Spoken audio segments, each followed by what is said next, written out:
Hello? What's up?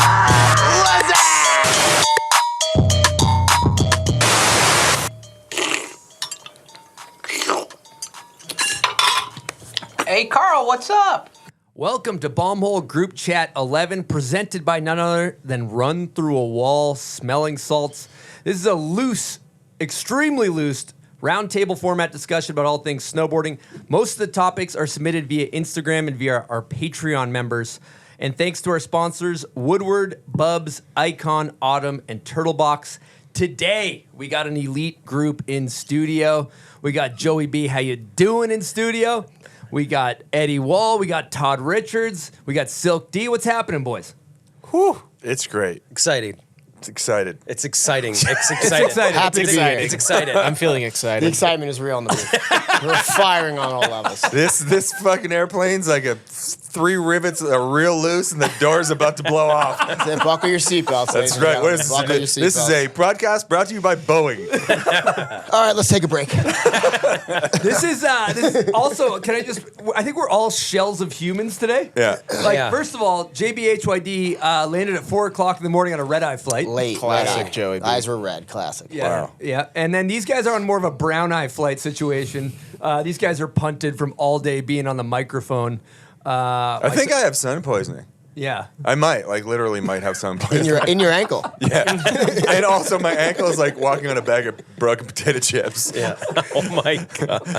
Does your ankle sound like you're walking on Pringles? No, my knee does. Mine too. Both Yeah, my knees. my sound knees like that. sound Every time crazy. I get up from the ground. Yeah, it's like going downstairs. It sounds like I have like Tic Tacs in my pocket. It's like. I love the analogy watching these snowboarders get older. It's like the yellow lab that's like the fat old lab that's like, 12 chasing the tennis ball. It's got a lot of heart. Oh my God. It's got a lot of heart. It's not moving quick. Fucking old yellow is going to get Until taken out one behind the day. shed pretty soon. Put out of his misery. Yeah, that was us yesterday for Where sure. the red fern grows, that's me. That's like, I am that. Yeah. It's funny though, because in your head when you're riding, you still are like thinking you're 25, and then when you see the footage, you're like, "Oh shit, I'm not 25 anymore. I look horrible." Yeah, limber is not. Although Todd had a McTwist yesterday that was fire. Oh, yeah. Yeah, that was Todd was riding good. Yeah. You did. I kind of feel like I just get it over with. Just give the people. That's what they want. riding Just give is the now, people is what like- they want and walk away. I guess I got to get this over with. Like That is amazing. Just give the people what they want. Yeah, yeah. You know? It's like an epic powder day, and you're like, God, is it like 2 yet? Can I leave? Like, no, just kidding. So let's talk about yesterday. So today is Thursday. This is going to come out in basically a week, in 6 days. So we're coming off of yesterday was 4-3 day, honoring Ken Block and his legacy. We had a beautiful day on hill with a Mountain Lab throwback. Eddie Wall was obliterating the steel in a throwback dub jacket. Where'd you get that thing? Yeah, so yesterday when we flew in, or no, 2 days ago when we flew in, we went to a storage unit with Gunny Gunnarsson, with Todd, and we opened up a storage unit that has not been opened since 2008, and that's like actually real. If you watch the skit, we open the door, Renee falls out as if he's been in there for 15 years. It was pretty funny. And in that storage unit, there was a dub jacket from Ken's collection. There were two, and Gunny was like, hey, you should wear one of these tomorrow. So I'd just like to add, okay, so Renee has been kind of like missing in action since like the last Mountain Lab video, as far as the snowboard communities. Yep. He has come back with a frickin' vengeance. Like Yeah. he was He's stuck. looking good out there. He was looking good. He's got several different characters. They're all unique in their sound and tone. And he was down at breakfast this morning at the hotel, stuck in character. Like he was wearing normal civilian clothes, and like he couldn't shake this weird British accent. And I'm like, dude, what is going on? I caught that too, because I saw him and he was like, yeah, so I'm just gonna go. And I was like, wait, you're like not in Charleston's outfit anymore, right? It was really funny. He's the best. Shout out to Renee. Yeah, he did a smelling salt. We can actually cue the clip up. Clip cued. Yeah, he slipped. He was did a smelling brutal. salt and then tripped over the fence. It was unbelievable. And he slid for He like slipped- 20 feet. He slipped on a snowboard and then he Yeah. goes to regain himself, crashes through a fence, and then slid down the mountain. That's why I was saying we should change the name. Run through a fence. Run through a fence. Smelling salts. He could have a pro model line. slip a disc, smelling salt. Yeah, there was some OG Mountain Lab guys shredding. We had Bjorn who is OG Mountain Lab. Richards was getting on the steel, a little boardy 270. Accidentally. Eddie was. I was just trying to find the easy way down. I ended up on a missile. I don't even know what happened. It's like a family meandering through the park. I guess we're riding boxes. Oh my God. And shout out to DJ Matty Mo, who was playing the Mountain Lab soundtrack the whole time. So we had the missile, we had the tables, we had Eddie out there, we had the whole squad. It was nostalgia strings were being pulled. Lucy. Yeah, and what was really cool too is that for a lot, especially in the beginning, they were playing the whole soundtrack from the Mountain Lab.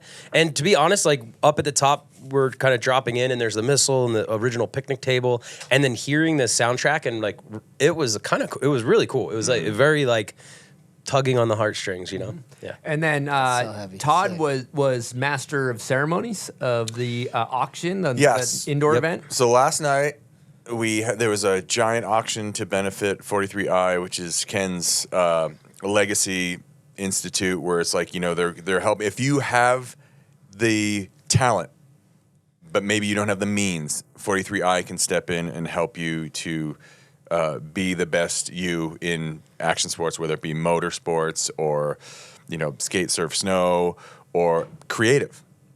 And it's just like, you know, to go with Ken's legacy of like basically giving someone the means to shine the brightest. It's really cool. And it seemed like a ton of money got raised. I don't know what the Yeah, by final dollar one amount- dude. Yeah. Who kept outbidding himself. Yeah, Shout out to the highest bidder. exactly. Better. Apparently it was like a dick measuring contest with himself. Like his two personalities were at, fuck you, you can go higher than that. Keep going, bud. Keep going. Yeah, and shout out to the whole family out there, because we had Lucy in the mix snowboarding. We had Micah towing up Flaska on the side-by-side, which was probably the highlight of the day. We had Kira in the Unicorn. That one hit Yeah. my heartstrings. That one blew my eardrums. Yeah, bleeding ears. Yeah, that literally the first crack was like back. It actually really hurt my eardrum, and I closed my ears, and then she did it for another like minute straight, and I was looking around, and most people weren't holding their ears, and I'm like, how are you? Well, they doing said, this? I was talking to one of the guys that works in the car yesterday, and he's like, every time that thing snaps, it's like a concussion blast. What? So like Jesus. those guys open their mouths because you're not supposed to keep your mouth shut because you're equalizing pressure. So if you look at people, they have their mouths open that know about the car, Whoa. or they're wearing earplugs like Wow. a normal human being should be. So next time I go to a New York City nightclub, I should just walk in like, yes. bass is kind of loud. But and be grinding your lower jaw. I love this place. Why is Joey B's jaw swinging around like a typewriter? He the- said it's really loud. Pressure's got to go somewhere. That's crazy. That's crazy. Silk D, let's get these buzzers out. I think we hit trivia early. Oh, yeah. shit. Let me get you guys set up. What time did you leave? You're fired. What time did you leave New York? I left Montauk at 12 o'clock in the afternoon. By the time I left JFK, it was 11:30. Wasn't there like a PM. nor'easter or some Yes, shit it was going on at gnarly. the same time? Yeah, there was flights being canceled all around me, and I was like, this is it. This is how it happens. And it just so happens I was able to take off. But it was delayed because every flight that was coming into JFK was 2 hours delayed. So my plane that I got on came from the Bahamas, landed in JFK. They had, quick little changeover, Right. and then we loaded up. By the time we hit Salt Lake, it was 3:30 in the morning. What's it like? Okay, when Joey B sits down on the airplane, is Joey B introducing himself to everyone as he walks on the plane? Joey B is not, How you doing? How you Joey B doing? is not How you making doing? any How you small doing? talk. He wants to get in his seat. He wants to get comfortable. Try to pick out something that's good, but I think that'd be actually a pretty good skit. You get on the plane, you introduce yourself to every row. How you doing? hey, Joey B, nice to fly with you. Nice to fly with you. Nice to fly with you. Oh my Nice to God, fly with that's you. actually Nice to fly with you. a solid move. Nice to fly with you. Sit People down. like- Peace be with you. We need to eliminate that. Is All literal. right, Silk. We gotta get on a plane and shoot Yeah. this skit. All right, I'm ready. That's semi-terrorism right there. That's like Oh my God. You'll be getting questioned. They won't remember anything in that flight besides the guy in the Rangers jersey. I gotta say hi to you. Well, speaking of the Rangers jersey, last night there was a 5-on-5 fight. Yes. Every player on the Rangers, and who are they playing? The Devils. The Devils. Oh, wow. It was Clear a full Yeah, New York, benches. classic New York, New Jersey brawl, and I was can already tell you who won that brawl, but yeah, it was the second fastest fight in MSG history. It happened 0.2 seconds into the game. Oh, like they just dropped The their puck dropped, and then the gloves dropped. No way. But it's the second fastest, so it did happen faster in 2021 and then again in 2018.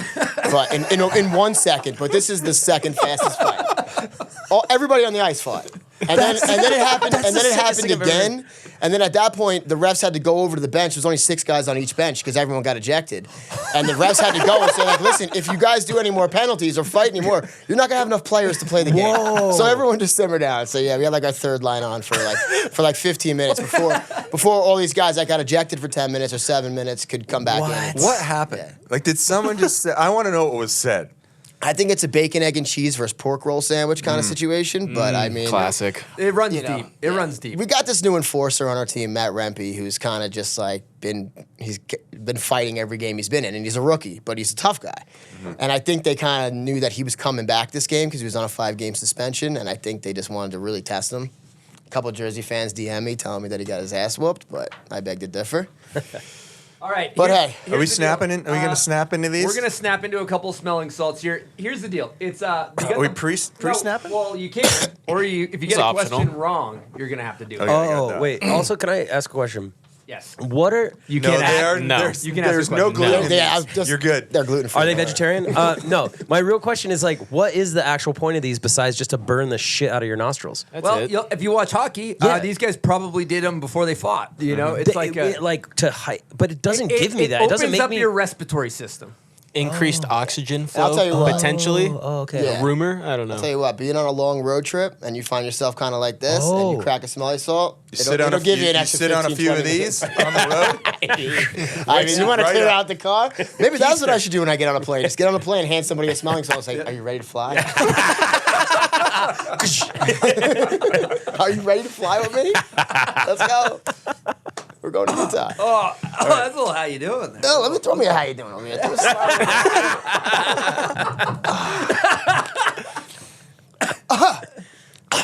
All right, what's it? I'm gonna save mine because I want. All right, I all want a right. So you genuine guys got reaction. buzzers in front of you. You guys test your buzzers. Test them out. Make sure they're. Yep. All right. Silk will judge the first person to buzz. Make sure I got a clean line of sight if we get that coffee out of the way. Okay, we're good. I got you. That's So, sharp. Okay. So I got you. We're good, Todd. I got you. So I what? got You're you. gonna ask a question, and we have to whoever gets it first. Okay, let me. Yeah. I'll Yeah. give you the preface of what happened. About 15 minutes before you guys walked in the door, I was like, "Shit, we should do trivia." This is what my brain came up with. Sweet.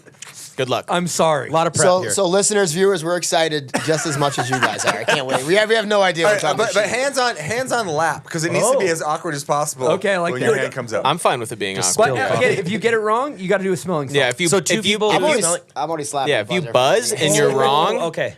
smelling salt. Okay. Okay. In the DC Mountain Lab video, what rider describes one of the rails as touchdown landings? And I was there, right? Bueller. I have a solid guess, but I don't want to. Well, we let's don't throw want to it. hear it unless you Hit buzz. that thing. Travis Parker. Hang on, let me get my buzzer sound. You got to do a salt. Wow. How about if I could do it better? Like, they're like touchdown land. Oh, Devin. Oh, wait. Devin Walsh. Correct. Sorry, you got to buzz. You got to buzz. You got to buzz. Eddie, you got to buzz. Clearly, This is You a gotta game. buzz. This You is- got to all buzz. right. This is a game show. I gotta get my game face on. Consider it Jeopardy. I ever tell you this? This isn't a free for all, Eddie. I called Ika on the phone and pretended I was Devin Walsh and got him to like drive 30 minutes to come and meet me somewhere. That's rules. Oh hey, Ika, it's Dev. Do you want to come and meet me in front of the brasserie and Whistler? That's epic. And Yeah. he straight up drove that. Oh, that's amazing. Okay, we're going to keep trivia going here.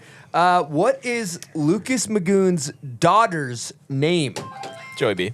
Winter Magoon. That's correct. On the board. In the DC Mountain Lab video 1.5, which rider 50/50s the roof of the moving Subaru? Eddie. Eddie Walt. That's correct. I had that one. Do I have to do smelling salt? Well, you didn't. No, you're you're good. okay. You're okay. good. If you want to. It's like I just like sniffed a swimming pool. Yeah, that's what. In a good way. In the absent video, what snowboarder did a frontside 1080 double cork over pyramid gap? Eddie, Travis Rice. That's correct. Eddie's in the lead right now. I'm back good. Okay, here we go. After riding through the inside of the house at the Mountain Lab, which rider front flips off of a box? Travis Todd. Rice. Travis Rice, that's correct. Bingo. The buzzer came off. Okay, I don't know if Dude, that's I was fucking aggressive. but that's actually but Bjorn went through it too, so that was pretty. He said front flip. Okay. it's true. In the DC Mountain Lab video 1.5, who is quoted saying, Todd Richards is out here providing some airtime for me, which none Rob of you... Dyrdek. That's correct. Wow. This guy's good. Who was the first pro snowboarder to land a backside rodeo 1080 into powder? JP Solberg. JP Walker. Backside rodeo 1080? That's your Backside wrong, too. rodeo. Not double cork. Travis Parker. That's correct. Eddie's on fire. Eddie's on fire. Eddie's on fire. He can't be stopped. Damn it. Did you guys do assault? Did you do assault? I don't have any inventory. Get him some more. I don't have any inventory. I'm out of it. I'm low on inventory. I'm all out, coach. Can we get a little how you Back in doing? there. Can we get a little how you doing mid a hit on that? How you doing? All right, I'm ready for round two. My level's up, Silk. Do I sound good? Sounded great. All right, we good? Yeah, your levels are good. Okay, who has last part in the forum video that? JP Walker. That's correct. God, None of these questions are geared towards Eddie Wall at all. I swear. He wasn't in any of the videos we're talking about. Todd might have a chance at this one. Oh, shit. Okay, The Star Wars question? let me think here. Who was the first snowboarder to land a triple cork in half pipe competition? Oh, first. First. Very first one. Yes. Ayumu. That's correct. Yeah, you're right. I had that one. I was trying to trip you up. Okay, who? Eddie's right arm's warmed up. He's quick on the buzzer I got one now. for Todd. Who is Luke Skywalker's father? Todd? Anakin Skywalker. I'm counting it. He's on the board. Okay, I got one. I got a sympathy one for one for Joey B too. Yeah. Joey B's in last by far, and we're giving Todd freebies. Who's the captain of the Rangers? Hit the buzzer. Ooh, right now? You gotta hit the buzzer first. I just assume you know the answer to that because I don't. Yeah, Joey? Mika Zabanin. No, Truba. Jacob, I don't know. Jacob Truba is the captain. We'll take it. Yeah, Okay, I'm I got counting it. it. Okay, who has the cover of a Wheaties box doing what's called the Holy Grail? That would be Sage Kotzenberg, Yeah, there we go. our Colonel. Olympic champion. Yep. Okay. The people's champ. Lick the cat. Which rider in the DC Mountain Lab is quoted saying frontside 360 nose slappies describing Simone Chamberlain? Travis Parker. Oh, wow, it's a comeback. Who is Sage Kotzenberg, filmer, photographer extraordinaire? Jer. Yes, that's right. Erms. Germs. Germs. Jer and Jerem are two different. That's a filmer and a rider. You didn't fucking even know the coach. Okay, who is the son of Eddie Wall Sr.? Eddie. Eddie Wall. Yeah, that's correct. Wow. He's back. Don't call it a comeback. Jesus. Dude. Honestly, I made up that last one. We're out of You're questions. kidding. All right. Yeah. So who we got? Yeah, what's up? Todd. Oh, fuck. No, Todd. By one. Yes. What? By one. Yep. Fucking Star Wars question over here. If the Star Wars question wasn't in there, it'd be a tie. Well, he said it. Todd won. He said it. Todd Are you won. sure? We need a recount. I don't think that's right. I did a in time count. Did it not seem like Eddie obliterated everybody? It did. I mean, It felt like it with to any of me. the important snowboarding Leave it in the questions, yes. comments. Let us know if we Hey, fucked the up. numbers don't lie. Yeah. It's kind of like the I did tally competition marks. yesterday, Eddie. Eddie kind of got hosed, you know? Eddie Does should- somebody need to be wearing this right now? Yeah. Because we need to get an official ruling. Put on your blindfold. All right. Wow. All right. So Jacob Truba's the can we talk? You having flashbacks to that question? Come on. Like, Jacob Troopers. Can we talk Devin Walsh a little bit more? Oh my God. So what exactly did you say to Ika? Okay, let me go. Okay, so I was driving with Sean Lake, and I believe it was Nick Hamilton from Transworld, and we were just talking shit, and I had like my voice was really scratchy that day, and I was like, oh, I kind of sound like Devin Walsh. And then as like I like had more of whatever I was eating, my voice kind of got a little bit lower, and then next thing you know, hey, I sounded like Devin a lot more. And it just, Ika was definitely, he was suspicious, but he got in the car and drove to Whistler. You must have posted that somewhere because I feel No, like I never posted. I heard it or I saw it. I've told the story before. Okay, you must have told it on the mask. Yeah. I think, Ika was here on the BombHole, That's what it is. and I think I called in Yes. as Yes, Devin. I heard the story. And then we heard and then he told the story. Yeah. That's it. Yep, that's what it was. We're just shamelessly plugging Monday Mass as much as right. possible. We got to the bottom of that. This is a Monday Mass vibe. We have no Also, game plan. We Yeah. have full East Coast crew here. Yeah. Oh, it is, That's yeah. right. Shit. Yeah. Yeah, They're two definitely assholes. not me, Pennsylvania. but- See? Obviously, Todd and I are from the most elite area, Massachusetts. That's right. And then we have New York. Yeah. How you And doing? then Silk How you doing? Sacramento, so he's kind of, It's better. yeah, it's... It's better. We're the whole, you're the sack. It's great. It's going to be terrific. I'm fine with that. But speaking of Mass, I had somebody DM me on one of the questions asking me, Todd, what do you have against Paxton, Massachusetts? What do I have against it? That's my hometown, All bro. right, there you go. my I hometown. got to see who wrote I me was that a one, but Paxton You heard it Panther. right there. Graduated from Paxton Center Middle School. And that was it. Paxton Paxton Panda. Panthers. I heard the Paxton Pandas are pretty Paxton good. Panda. The Paxton Pandas. Harrison Gordon. Sheesh. All right, let's rip through some Instagram questions here. Let's see what do we want to start with. First question. All right, Todd. Todd, yes. Todd buzzed in. I'll get a Todd question. Todd, enough with the fucking McTwist. Give the people the wet cat. Oh. Fuck, dude. I think my hips would spin around the opposite way. It's not okay. I'll tell you this. I am willing to give it a solid college try. I need a wall that I'm comfortable riding. I think it really comes down to having. I'm not as spry as I used to be, so the wall has to play into it a lot more than it used to. I'm down. So I'm just want to get clear on what a wet cat is because it's the Mickey 7 or Mickey 9. It's basically you do like my McTwist, Yep. but you snap so hard that the McTwist is over with on the way up, Yeah. And then you and then you fall 360 in. Yeah. So it's a back nine. Like It's a back nine. back nine Mickey. Okay. I like that. All right, let's get a question for who wants it next because I got labeled questions here. So you guys got to hit the Joey buzzer. B. What we got? We got a color coded. Jules printed these out, color coded them. Joey's pink. That's this color. Represent. Joey, this is from Crispy Jim. How do you layer lasagna? Noodles, rigat, meat, noodles, rigat, meat, mozzarella. Layer it up until you get to the top of the tray. Bake it for 350. How long? Yeah. That depends. My mom, she goes a little hard. The noodles get a little crispy. I like to have them a little soggier, but I'd say about an hour. Do you like the edges crisp? Not really. Really? No. Wow. Because I want to be able to, lasagnas, you have a tray. You can't really eat it all in one sitting, so you kind of you got to let it crisp over time in your toaster oven as you have leftovers. Oh. But some people like it crispy. It's just not my thing. You ever just be on a budget and use Kraft singles? Never use Kraft. No, that would be a sin. But I have used like the lasagna noodles that you just dip in water and lay in the tray. They're actually still crispy and they get soft in the tray. That's kind of a sin as well. But when you're in a rush and you're on a time crunch, you got. I need to hit you up on some pasta. Okay, so do you when you are you got the gravy you're cooking the gravy. Yeah. Do you take a little bit of the pasta water and pour it in the gravy to thicken the gravy? Yes. How much? Just like that, like if you have a ladle, like Yeah. half a ladle. Okay. Yeah, nothing really more than that. Half a ladle. Yeah, you don't want to water down half a ladle. You don't want to water down the sauce too Starch much. it up. But Half you a want a ladle. little starch water in Yeah. there. Yeah. Let it move around a little bit, especially when you start. Oh, it's starchy. That's All what right, they Eddie, say. we're going to keep this thing moving. We I'll got tell you we got what. another question. This is from JazzMataz_GD. Who wins in a fight? 2006 Eddie Wall or 2024 Eddie Wall? Damn, that's a good question.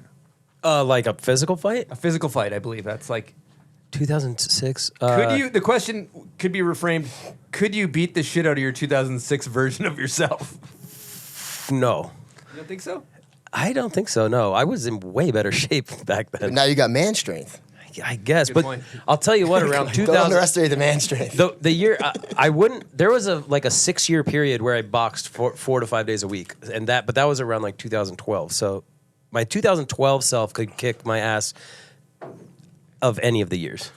I feel like the skills, though, you still have now you have fundamentals. Before 2012, you didn't have fundamentals. Oh, actually, that is a very good point. Yeah, because there is a lot to boxing that it's crazy. Like I almost compare boxing to skateboarding. Like people are like, you would never in a million years be able to beat somebody in a game of skate who if somebody came up to you who's never skateboarded and they were like, let's play a game of skate. I bet like $1 million that we would win because like if you've never skateboarded, there's no possible way you could win.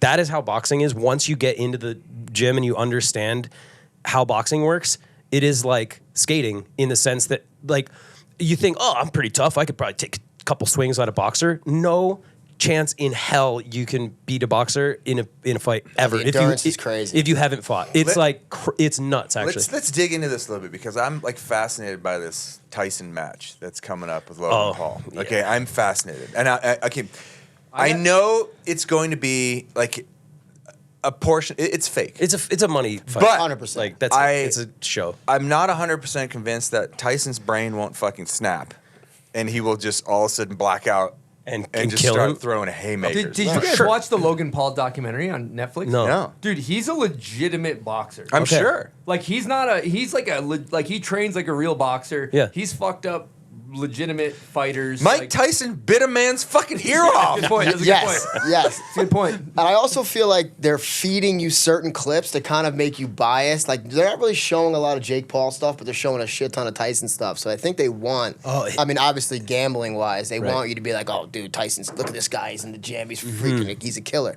And you don't really see much out of Jake Paul. And they're like kind of like, I mean, maybe they want to sway you one way, sway you another way. But I agree. Like.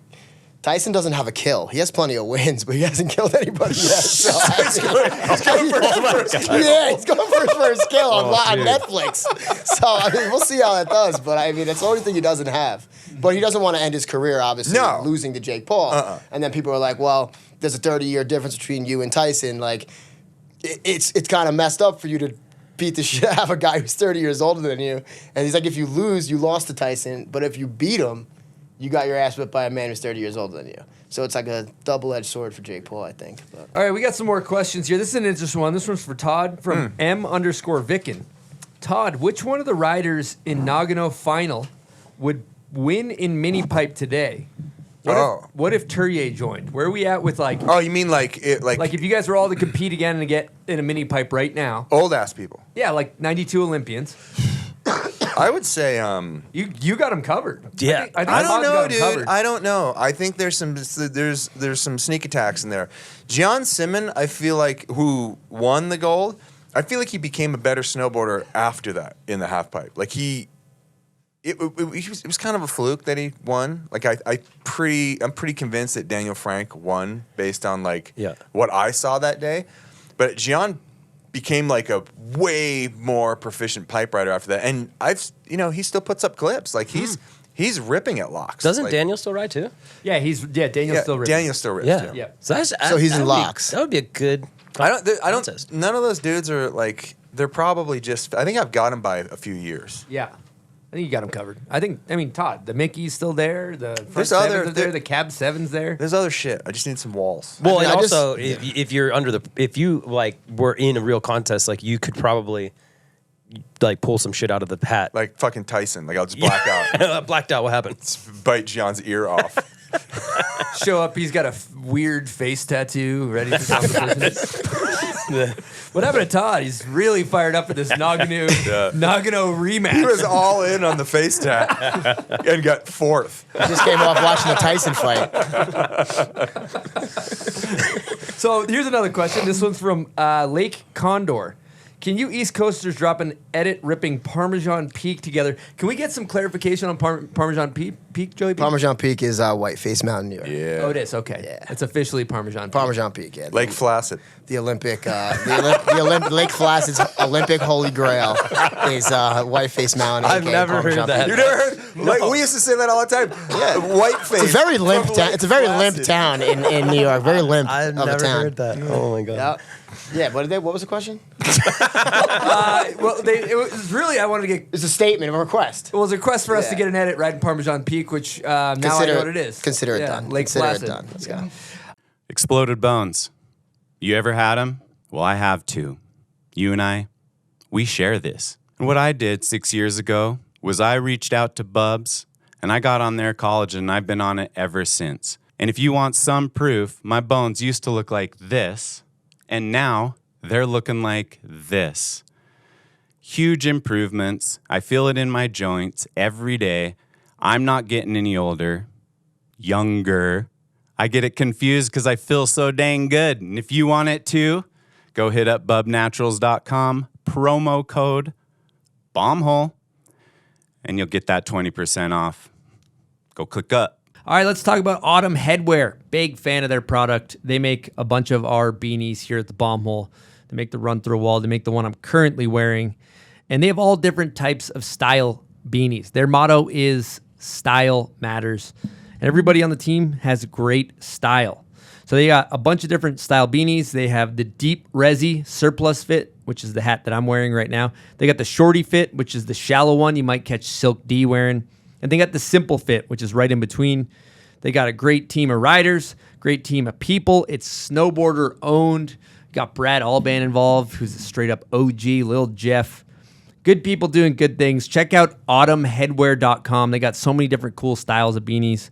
And use promo code BombHole for 20% off your order. And get your dome piece kitted out at autumnheadwear.com. Use promo code BombHole. We should talk Homesick, though, while we're talking half pipes. You guys were both just there. JBHYD was covering it for the B-Hole. Edits on our YouTube. Oh, yeah. YouTube. Yep. Check it out live and direct. Richards, it looked like a bit of a snowstorm. Oh my God. Not ideal conditions. I was just saying, like, it hasn't snowed like that on the East Coast. I don't think I've seen snow like that since I was a little kid on the East Coast. It was stacked. It was crazy. It was definitely it was a lot. But it's not about. It was a like, lot. I don't feel like it's about the riding there. It's just about like the camaraderie, Community. yeah, and Yeah. like seeing people you want to see, people you don't want to see, Yeah. you know, that kind of stuff. 100%. I think the Bridges clip was my favorite of Pat Bridges trying to get out of his. Well, that was the whole my debacle. God. That was the whole debacle. Everyone had somewhere to be Sunday morning, but then you walked outside and there was just 3 feet of snow in your car. You're like, all right. It was 50 degrees when I left the house. I don't have a shovel. So like I got nothing. I'm strapped. Watching Pat Bridges operate in a stress environment is incredible. I highly recommend like a live stream of him just trying to go through daily operations. Did he just hammer it right out of there? No, he was like, he used a broom to broom out the back of his car, and then Stan was running communication ops, and Pat would just like go into Pat mode and be like, clear, like it was just like, so good. Yeah. It was, I gotta say, I took one run through that pipe, and I got a lot of respect for you guys because it was powder, and then it was just. Oh, it Yeah. was just The wall. letter L. Yeah, it was just that's exactly it. It was like it was powder, like 3 feet of powder, and then just a wall like that, just frozen. Yeah. I was like, holy shit. The day before That's looked like not it went easy. off. Oh my God. Not What was easy. going on the day before? I saw Blum killing it, So Bridges. fun. And the day yourself. after, apparently. Yes, the Zebulon Rail Jam was yeah. was a heavy hitter. That's why when you brought up that guy from Nagano, what was his name? Which dude? In Locks. Gian? Oh, Gian Simmons, yeah. There's this guy Fabian Rohrer Oh, who's in Fabian, the yeah. Fabian, yeah, and he's in Switzerland. So I'm like, I don't know what they're putting in the water in Switzerland, but this guy was doing, front lip 270s and like back when like he was just everyone was like, whoa, this guy is killing it. He's 45 years old and he's just shredding. Damn. On the steel. So shout out to him, he was killing it. But yeah, it was a great day. The sun came out, and it's not often you get 3 feet of snow and then a bluebird day on the East Coast right after. It's And if you're impressive. over 40 and you're willing to put it on the line on the steel, mad respect. Yeah. That's a great segue from a question from Darren Edlund. Snowboarding in your 40s. That's it. That's the question. that's well, Todd's in his 50s, I think. Yeah, right? man, I remember that. Just started for me. So I'll tell you, year one, and both my knees hurt now. Yeah, I was summed up in one word: painful. Yeah. That's it. Just it's wait. fucking painful. It's great. You roll your ankle in your sleep.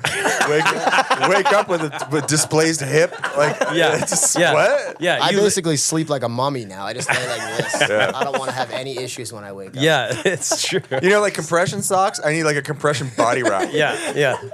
I don't know where all the swelling's going, but it's going somewhere.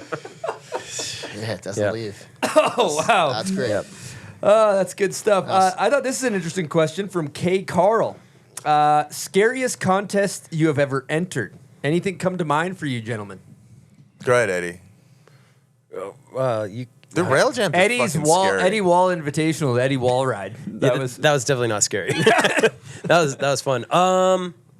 Man, scariest. I mean, honestly, I probably just like X Games slopestyle, just because of the fact like rail jams are kind of scary because you're dealing with a lot of stairs and stuff. But you're kind of at that time you're so used to hitting rails over and over and over that it's not necessarily scary.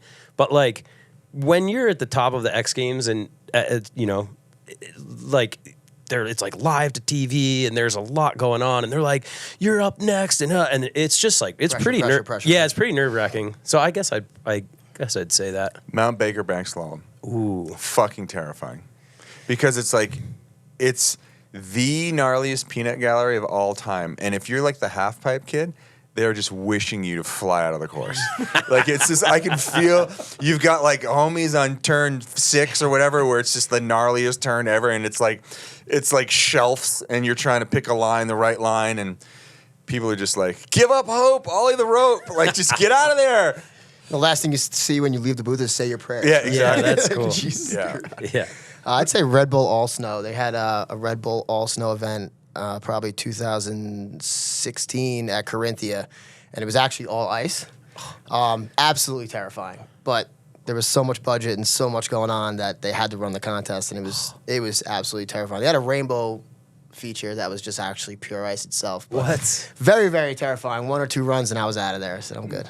Zamboni, the course. Also, Red Bull like, All Ice. Super Park's had some. I've had some. Oh, fuck. Like at the top of the jump at Super Park. Oh. Like It's not really a contest. buddy. So it's kind of. Oh, what about is it Atlantic City in Jersey? They had a rail jam there down the handrail, down the stairs back in the day. They did. A kink rail that just pile drove you into the ground. Yep. Those- I think those- I think Benny Milam went back and just hit it recently. Yeah, Like, yeah. Did it for a Red Bull thing, like they set it up for him. Yeah, which is When we were kids, we went down Kids like nuts. those street rail jams where it's an actual handrail that's like not ideal. Yeah. Yeah. I feel like you just get they obliterated. had that the scaffolding jump in the city in downtown Chelsea that time for Red Bull back in the. Those are actually terrifying. Scaffolding jumps. It was a hip jump Are really or something scary. like that. It was. Dude, yeah, the Boost Mobile one in Chicago. Oh my god, it's melting as you're doing it. Oh, and this was so crazy. The scaffolding itself, it was a little windy, and the top was like waving back and forth Yeah. because they were like, we've never built one of these in our lives. And then This should be safe. And then the quarter pipe going up, all the snow wouldn't stick to it. So you were going up, and it was like because you were going up metal bars Yeah, that were it was fun. That was holding the snow. and yeah like, yeah. oh, It was yeah. like you were just going up metal bars. Yeah, that was scary. Travis won that one, right? Yeah, it's kind of a funny. You Yeah. guys tried to split the money. Yes. But then Travis was like, "We're not splitting the money." Yeah. Yeah. You know who led the charge on that was Benedict. Benedict. Yeah. Yeah. Who was? I can't wait to listen to that one. By the way, yeah. There was like a little bit of a little. This is the way I remember the story going. And sorry if this is wrong, but Allegedly, just say allegedly. allegedly, You're all good. we were all at the top, and Benedict had hit scaffolding jumps because in Europe that was real popular. You And know? he was riding good. Yeah, for sure. And yeah, Benedict like had a chance of winning easily, or definitely. Everybody was sketched out. Like I said, there was like you couldn't get speed, and it was crazy. So Benedict came up to everybody and was like, "Hey, do you guys all just want to have fun and split this money rather than like risk our lives for this contest?" And everyone was. I think it equaled out like everyone would get $5,000. Sorry. Solid pay. And this is out of practice. And everybody was like, of course, yeah, sure, great. Like, let's do it. No, it was like no big deal. And at this time, the prize purse, I think, was $100,000 because it was 60 for It was first. gargantuan. It was Major wow. risk. It was 60 for first, 30 for second, 10 for third. So it was a $100,000 contest. So again, at any time, that's a lot of money. So we were all just like, yeah, sure, whatever. Like, let's just have fun with this. Everybody was there and everyone signed a piece of paper. Apparently, I think Travis was like just not at that practice. So I think Benedict called Travis and was like, and again, allegedly, was like, hey, you're not here, but like, are you in on this? And he was like, yeah, sure. Like, again, just what I heard. Yes, I'm in. Let's just split it. So we all do the contest. Everybody had fun. Travis won. I think I actually got third with like a backside 7. It was just almost like a joke. But anyways, but Travis won, and then he's up there, and they do the semantics, so they put the big check with the 60 grand and all this. And then I heard later that that Cersei was actually like, well, no, he should get the 60 grand. And he didn't sign the piece of paper. And then Benedict was like, yeah, but like it verbally. And she was like, it doesn't matter.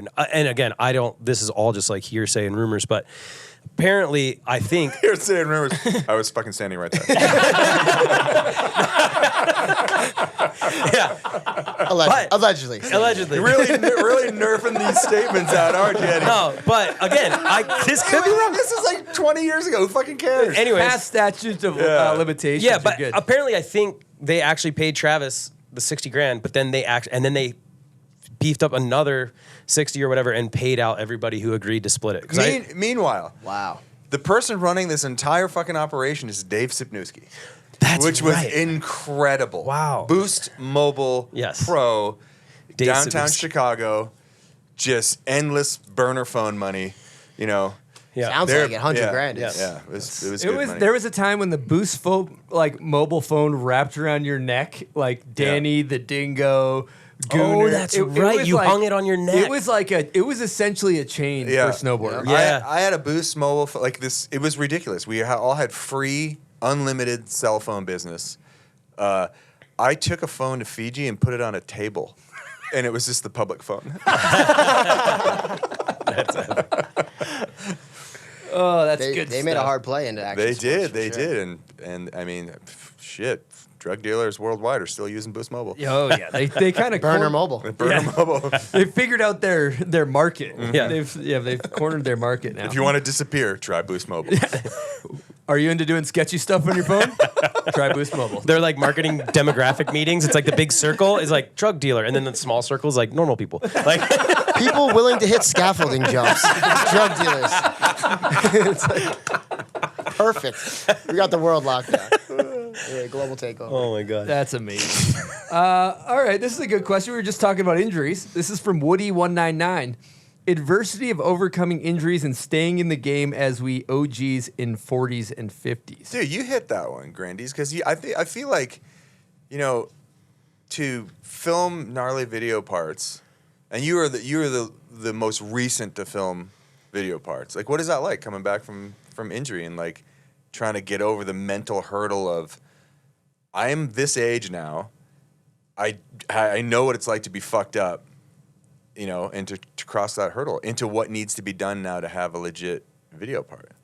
Well, I mean, I'm not a good one to ask because I'm not doing that anymore. But No, but I mean, you're the most recent person Yeah. to put down some minutes.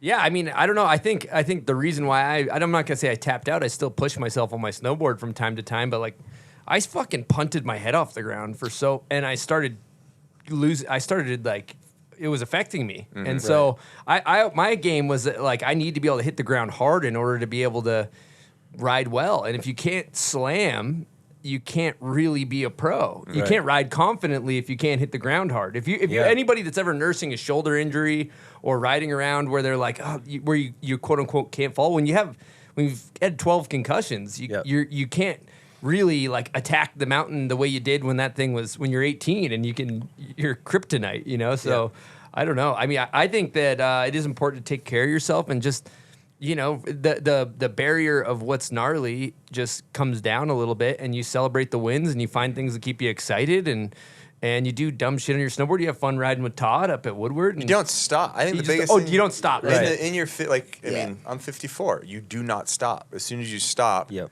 shit starts to get stiff. So Would you say the motion is the lotion? If you don't move it, you lose it.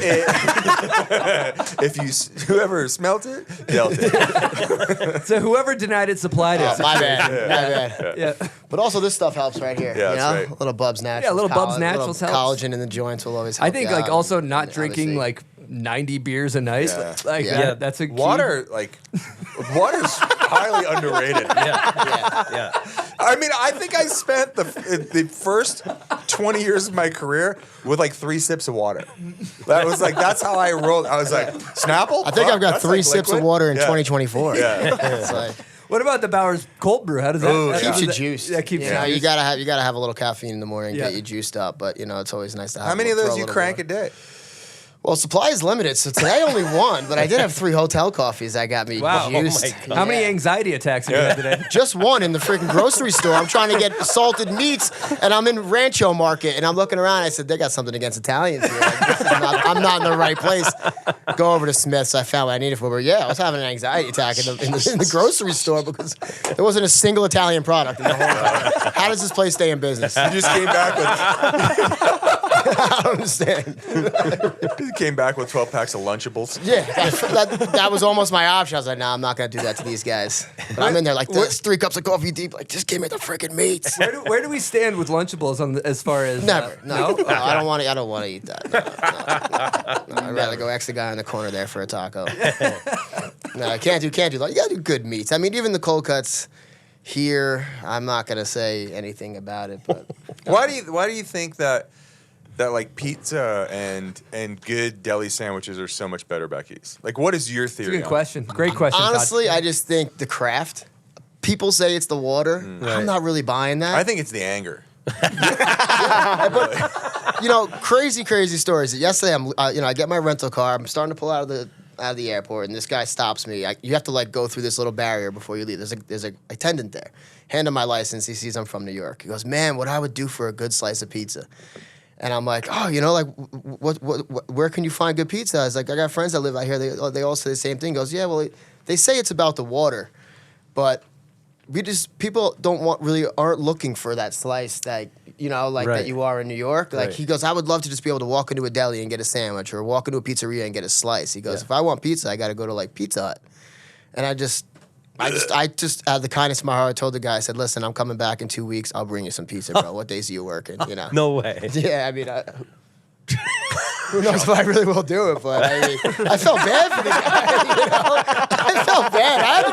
It's 3 o'clock in the morning, bro. I'm out here talking about Just giving him pizza. something to look forward to. I'll bring you a slice when I'm back in 2 weeks. I'm out of here. he's sitting there. He's gonna be holding his breath for that Yeah. piece of Yeah, pizza. he's I gonna be mean- like that guy. He's like Pablo Escobar in Narcos. Just staring off in the distance, just waiting for his slice to He come in. sees the Delta come in 2 weeks. He's like, that's the one. I think that's the one he's on. He goes, you think you can get pizza here? I was like, listen, bro, I've smuggled much worse. I think pizza is the least of my problems. Just kidding. All right, we got another question. This one's for Todd. This is from Krusty Method. Hey, Todd, how often did you shit your pants in your half-pipe career? Oh fuck! Why does Todd get the Krusty Method question? You might have another one. We'll see. I shit my pants once, real good.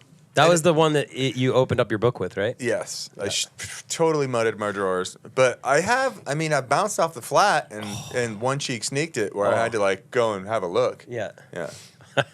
You know? You feel like you tore it. Like, that's the worst. When Yeah. you land, you're Oh man, it feels like Yep. a knife. like, did I rip? Yep. Did something rip? Yeah, I that's hope the not. I've done that a couple times, and now I used to think it was blood when I do that, and now I know I already know what it is. You know what I mean? It's not blood, and it's not blood. It's not blood. How do you find out if it's not blood? You stick your hand down there? Usually there's an aroma. There's a bit of an aroma that kind of gives it away. Oh man. Okay, we'll move on from the diarrhea. It seems to be working. Thanks out for the question, Krusty. Thanks for the question, Krusty. The diarrhea thing has really been a topic on the Monday Mass. You might want to go with that. It's like one of our most popular topics. what's on the the Monday Mass. what's the sticker you made recently? I really liked. Oh, the explosive diarrhea one? Yeah, what does it say? A warning: explosive diarrhea caused by Chris and Todd on the Monday Mass. Yeah.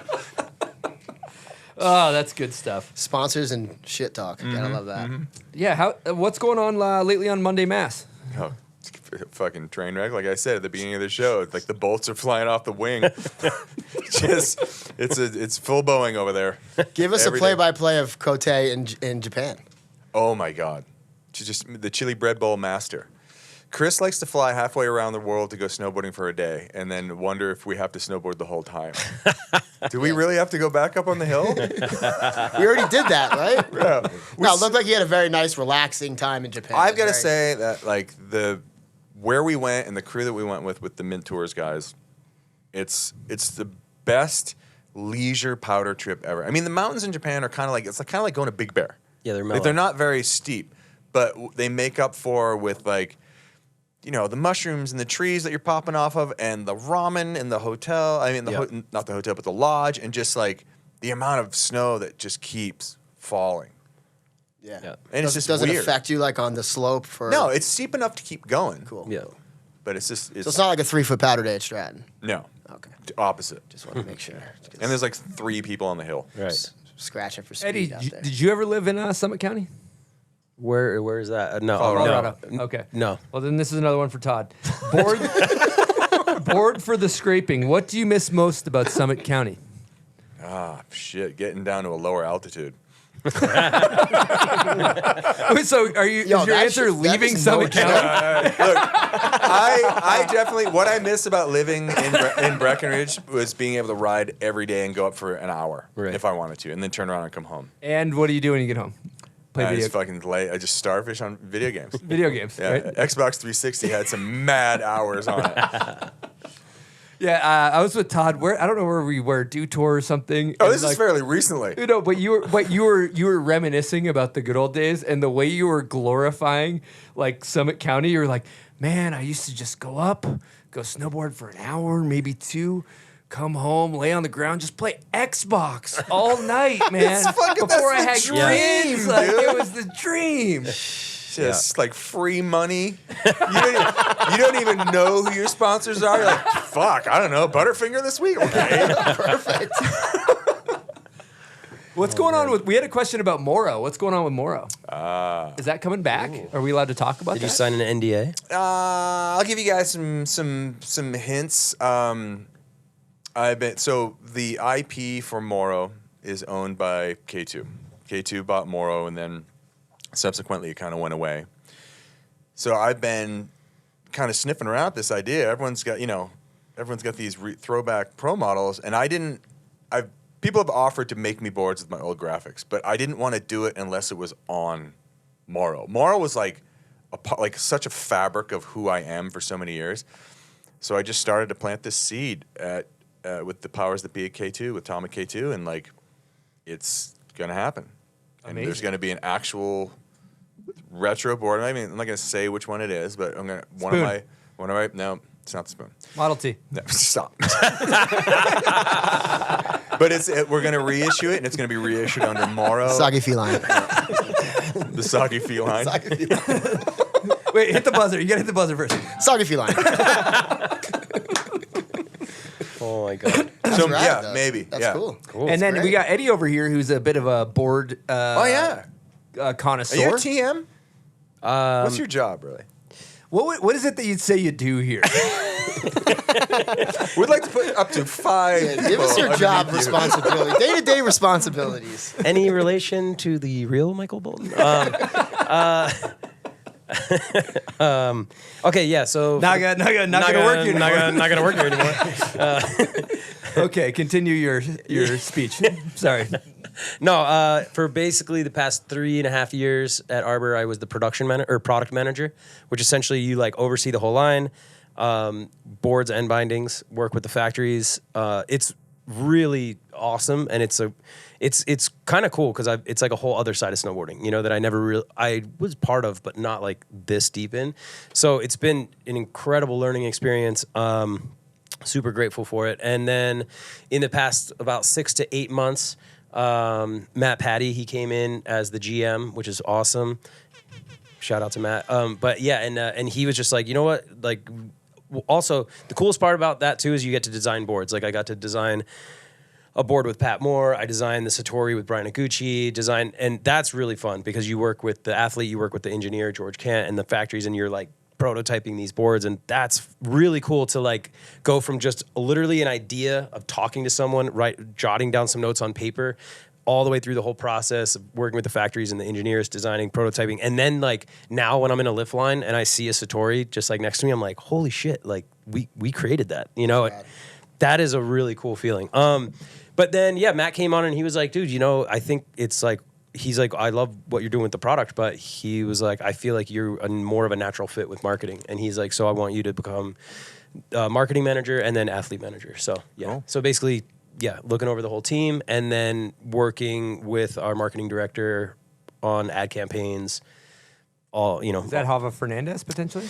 Yeah. So Hava has been. I beg your pardon? Hava is like You're gonna have to temporary. upgrade the plumbing before you guys get Hava in the building. Good to know. Well, he's in New York, so He does have irritable bowel syndrome. I New don't York know has that. great plumbing, by the way. But yeah. So Hava's been working with us, which is pretty awesome. He was kind of came in as an interim marketing director for like a couple months through this winter. Temp position. Yeah, but then I don't think he's not going to stay on full time, but I think he's still going to be part of it in some capacity. So yeah, we're stoked, and I'm really hyped on Hava's the best, and also I'm always looking at these things of like who can I learn stuff from, and Matt's obviously one of them, those people. Hava clearly is one of those people. So yeah. Let's do some trend forecasting. Okay, here we go. Okay, I like this. I'd like to know when the fuck are we gonna get rid of all the boards with the weird noses for no reason? Do you ever feel like you want to go back to like the boards looking like Tylenols like they used to? Well, it's funny you say that because we just built a board called the Metal Machine that Mike Little is kind of endorsing, and it is like the most traditional snowboard. I love it. made. I was riding it yesterday. Love it. It's like true popsicle stick. Like it looks like one of my boards from Forum from back in the day. So yeah, I mean, again, I think we've all seen these trends in snowboarding. Baggy pants, tight pants, baggy pants, tight pants, and I like the new trend of water in your wetsuit. Like when your wetsuit fills up with water and your pants are so baggy they just bag at the bottom. I call that the Aladdin fit. That's the Aladdin. That's a crazy fit. That's a crazy fit. I just want to say it. wow, that is Yeah. funny. Silk's got a Trash bag Silk look. at I got a times- little bit. You a little want bit an of an Aladdin Aladdin. fit? It's a little bit. whole It's very, new very world. So you pull up the Brighton on the magic carpet. You're just ready to go. Wow. Yeah. Well, there's like Dub X is good. Trip X. But Trip X at the bottom only? Trip X is good. You get into like 4X and Right. it's like the mega wide. Yeah. That's Aladdin fit, and it's also like trash bag material. Right. Yeah, That's super like- loose, like yeah. flat. Yeah, Yeah. it's So it doesn't it's a hold. crazy It look. doesn't hold its form. Yeah. Yeah. I've had some samples allegedly from a brand at times that they were a bit of an Aladdin fit. We worked out the kinks. They were samples. Just they didn't fucking go to production. can't touch this. Like you get the pants, there's this fucking MC Hammer shit comes out. Yeah, I remember those back in the days. I'm curious Can't now, touch Eddie, this. coming from because you rode Genius and Forum, and they're I think it's very similar in the factories, right? Yeah, they were just the same. They're the same. And then Forum went to Burton, and so you basically rode Burton's. And how was the product curve? Did you go from there to Arbor, or was there any? Oh no, because you rode some boards in between.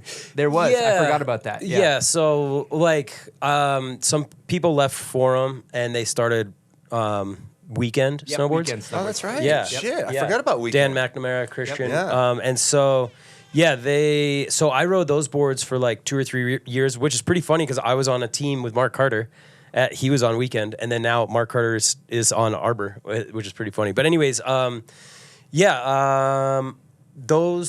was riding those boards, and then basically when that kind of went under, it was probably around 2013, and then after that, I was just kind of I didn't have any endorsements. Free range chicken. Free agent, as they would call it. And anyways, I during that time, I basically like Capita had come out with that Peter line remake kind of, and so I was riding that. And I was riding a couple Capita boards, and then I actually started like towards the end, towards before I got on Arbor, I was riding some spring break boards. So shout out to Corey for sending me a couple of those, then just been on Arbor boards ever since. Cool. Yeah. But their product seems like it's come a long way. Yeah, I mean, again, they're made in a factory where some other high quality brands are made, and I'm not just saying this, but their attention to detail and like when some little thing goes wrong, I mean, we were like on flights to the factory, and yeah, they take their Mary Rand's on Arbor? yeah, Marie Francois, Mary Rand, Steffi Luxton, Stacked up. yeah, Gooch, Pat Moore. It's like pretty. And then what's going on with Candle? Pat's explained it to me, but I'm still not entirely sure. Yeah, so I'll break this down because it's kind of confusing. It was almost confusing to us, and especially for the public. So Pat Moore was going to sign with Arbor, but he was like, I really want to do kind of like my own thing. And he's like, but Arbor was like, well, we don't want to. It'd be hard for us to create like a whole new brand, but why don't we make a capsule? So so basically a capsule. So essentially like a unink or Copy. or even like a family tree or 7 of Burton type stuff like that, or even no, I was gonna say Capita Spring Break, but that's not. They're kind of a little bit more separate. Yeah, that makes sense. No, I feel, But yeah. I feel you. Anyway, so it was gonna just be like a part of it. Would be, so it was gonna be called like Candle by Arbor, and so it was like a little bit more like towards Pat Moore and his whole vision. But then when Matt came in, he was like, this is a little bit confusing for people, and a lot of people are, like trying to figure out what this is. So essentially now Arbor is broken into 3. It's a collection. So there's 3 collections, and you have the Founders Collection, which is more like maybe, more bigger mountain boards, POW boards, stuff like that. And then you have the Omnis Collection, which is the more like includes everybody, and it's like you're more like everyday snowboarder. And then you have the Candle Collection, which is more of your like core snowboarder, rail guys, freestyle stuff. So it's like that's kind of how we're doing it now. So What are you seeing a trend towards people like boards are becoming a little wider? yeah, Just for in sure. in general. Yeah, and I actually think that like people's feet, like humans' feet, are getting slightly larger, like over the years. Like, which You know what sounds they kind of funny. say? You know what they say about big feet? Yeah. Yeah, big socks. Big shoes. A lot of hormones in the meat these days. Yeah. You gotta really eat organic. Keep your feet at a normal size. You don't need any ridiculous sized feet. I'm Chugging so milk. jealous. I'm so jealous of people with like a 9 foot. I look and I'm like, oh my god, What do you have? Those boots are so cute. I've got 10s, but they're like the modern snowboard boot is so fucking giant. Think about poor Yeah. Bodie. He's got size 13. Jesus Christ, not you can easy. pontoons. Yes. Yeah. No You always gotta snowshoe- ride an extra wide board. And you gotta, That's a no snowshoes required situation. He's like Yeah, he's you're got just split tromping. boards, but they're the other way. You're just tromping through Yeah. snow. No, I'm good. I got a size 13. I don't need a split board. No. He just puts skins. You guys He go puts ahead. skins on the bottom of his boots. You guys go ahead. I got birds. I'm good. I got Yeah. a 13. My boot is actually a bigger footprint than the Burt snowshoe, so we're good. Yeah.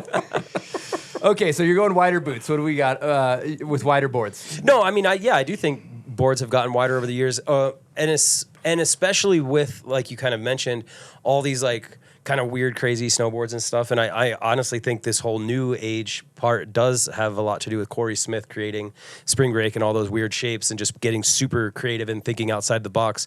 But for me personally, like the board we designed with Gooch is a wider board, has a wider waist width, and for me, it's like really fun because obviously so then you can downsize, right? So if you're riding powder, and we like took all the measurements of the base, so the 154 Satori has the same surface area as a 159. Oh wow. So like Volume when displacement. yeah, exactly. So when you're riding in trees and stuff, it's so much more maneuverable, but you still have the float. But then people are like, oh, but then on groomers, it's like more cumbersome. But for me, it's like even better because when you lay into all these deep carves, like you will not, never get to any You toe ever or heard of the heel Morrow lunch tray? It was like a 160 and a 130. drag. Yeah. Just no side cut, just a Yeah. fucking Band-Aid that you rode on. Right. I know, I have heard of the lunch tray for sure. But anyways, yeah, I think like I really like those boards. I don't think they're like, obviously, I don't think you'd want to ride like a super wide waist board if you're in the park hitting rails and jumps and stuff. But like for the style of riding I like, which is like just powder and then just like cruising on groomers and stuff, they're so fun. Sick. It's like Travis Rice was riding a 153 or something Yeah, like that. yeah, in natural You want the selection, which is wiggles. crazy. I Yeah. feel like you want you want to be able to land, but you also want to be able to wiggle out of any Yeah. situation. Yeah, I love that. Like, I hated having to ride like a 159. Like when we were hitting backcountry jumps, I was coming off of riding like I'd be in Finland riding a 149 in the streets, and then I would get on a 159, and it was like a boat. I'm like, I can't steer this thing, you know. Right. And so, anyways, I like the short fat boards. What's that term they use? Swing weight, right? Yeah, You got yeah. A little bit of swing weight. Yep, Less is more. yep. You know? That's what I always say. Yeah. A bit of a. It's a fine size. Yes. It's fine. It's just enough. It's just enough. It's great. It's great. It's great for me. I like it. No, it's cute. It's a 153, all right? It's a 153. I used to ride a 155, but I'm older. I'm older. You're more mature in your board size now. Do you remember that? Like as like people got older, their board size just went up. Oh yeah. Yeah. It was like Kids. Dude, I mean, It was like Eddie- your ear hair was growing at the same rate as your snowboard size. That's funny. Dude, I mean, Eddie can relate to this. Like, I used to ride, get a 147 here, there, 151. You do a 270 with a 147. It's like you breathe on the thing. It does a 270. Yeah. That's great. Yeah. You get out now. I'm riding like a 156. It's Yeah. like you got to have a little more That's muscle. a lot of real estate to Yeah. flip out of a half pipe and stuff if you're like over 157. A lot of real estate to ping on the way up. Yeah. Avoid the ping. Yeah, but honestly, it's funny, like, because people would trip back in the day when I'd ride like a 148 in the streets. I was riding Tara Takitis' pro model, and they're like, "Oh my god, that's so tiny," and I'm like, "Well, we're riding like 8 feet to get to a piece of metal. Like, you don't need much. I don't need a whole lot of board here. You know what I mean?" Now here you are talking about laying deep carves on the bomb hole. I know. Oh, how the things have changed. God, I'm like, oh man.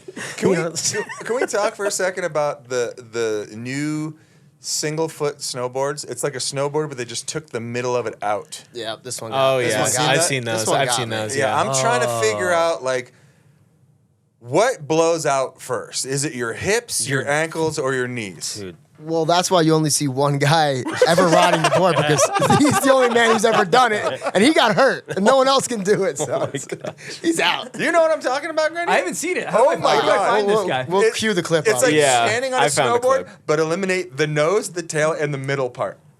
And you still go sideways? So it's Yes. it sounds like skis. It's sideways, But rollerblades. sideways. Oh, sideways. Your brain takes you right to Yeah. skiing. Yeah, but he's sideways snowblading. Yeah. Wow.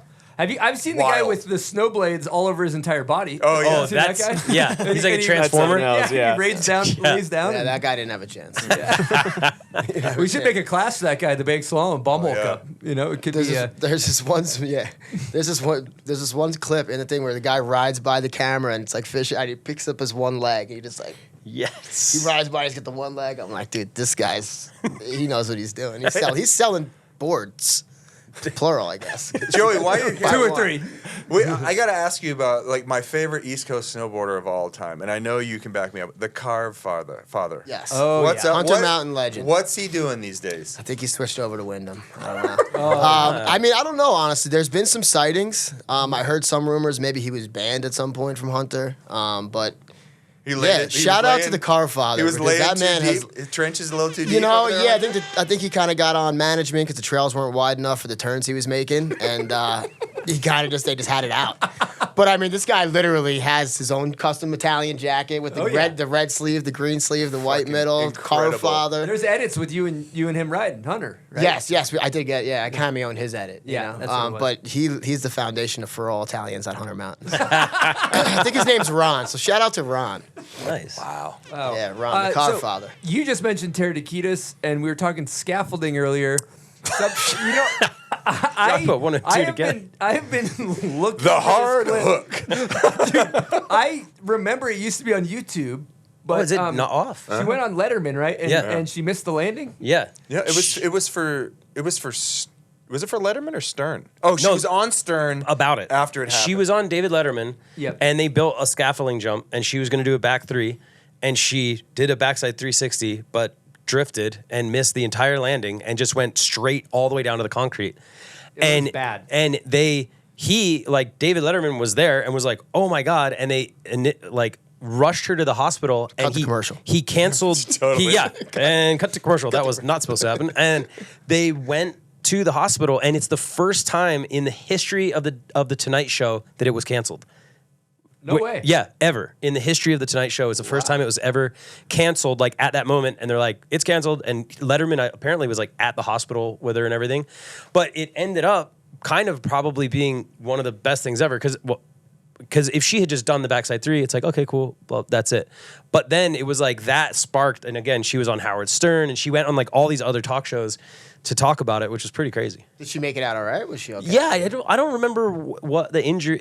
I don't think she got like really badly injured. Or There's photos of it on the internet, Yeah. though. You can kind of get the scene of it. It looked like a brutal one. We were just talking about sketchy setups. That's why I brought it up. But yeah. Yeah. Scaffolding, man. She got Sketchy setup. jacked. Wow. Scaffolding. Yeah, a lot of talk about Moro Forum coming back. I don't hear that much talk about Omatic getting brought back, Todd. Well, you don't want to. It's a little too soon. It's not nostalgic enough. You had such. I just you say it. It's too new. It's too new. Start twitching over It's here. too new.